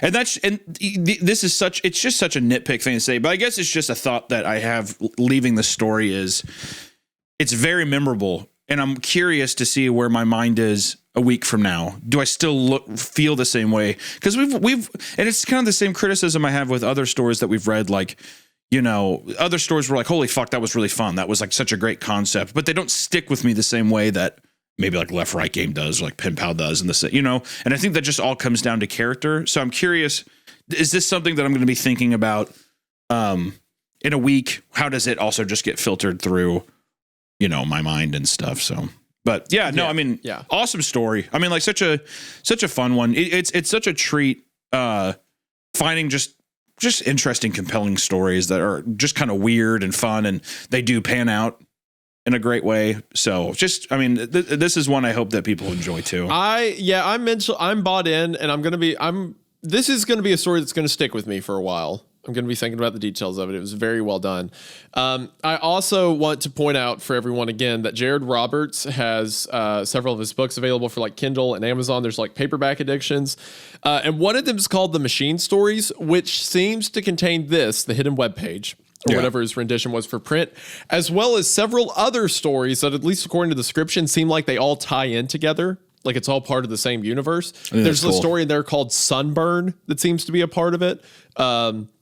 And the book is called The Machine Story. So if this was interesting, there seems to be more of it. And then he has another book called Glycemia that says it fits between the hidden webpage and an upcoming sequel. So either he is writing a sequel to the hidden webpage, or that already happened because this book came out pretty recently, I think. I'm stupid. I don't know, read Amazon. But all that to say, Jared Roberts has a bunch of other like things in this vein in the same universe, which I'm actually going to buy right now. No. I mean, anytime that anytime, even if, you know, we are clowning on the stories, or, you know, just because you have criticisms of things doesn't mean that you didn't have a good time with it. And every time that we find out that there is an author that has like a book, I always pick one up. I think that like, I think there's no better way to support these people that are just uploading the shit for free than picking up something that is a physical, tangible book. And especially with Jared Roberts' thing here, you're just going to get more stories. Like it's cool to have those physical things around. And I think like it makes the stories more enjoyable. It's more tactile. You get to hold the story in your hands. I think that's like a really important thing. But this was a fun one to read too over the internet. That was like another thing I wanted to say, that this was like for a creepypasta. I like whenever things implement the mediums like that you're reading it on. So like if something is about going into like this website or whatever, it's fun reading that on the internet. You know, it's like it makes it a little more immersive. But no, please do check out the physical books for Jared. Be sure to support him there. And guys, be sure to Give us a listen on Spotify or Apple Podcasts and rate us there. We really appreciate it. We hope you enjoyed this episode, and we will see you in the next one.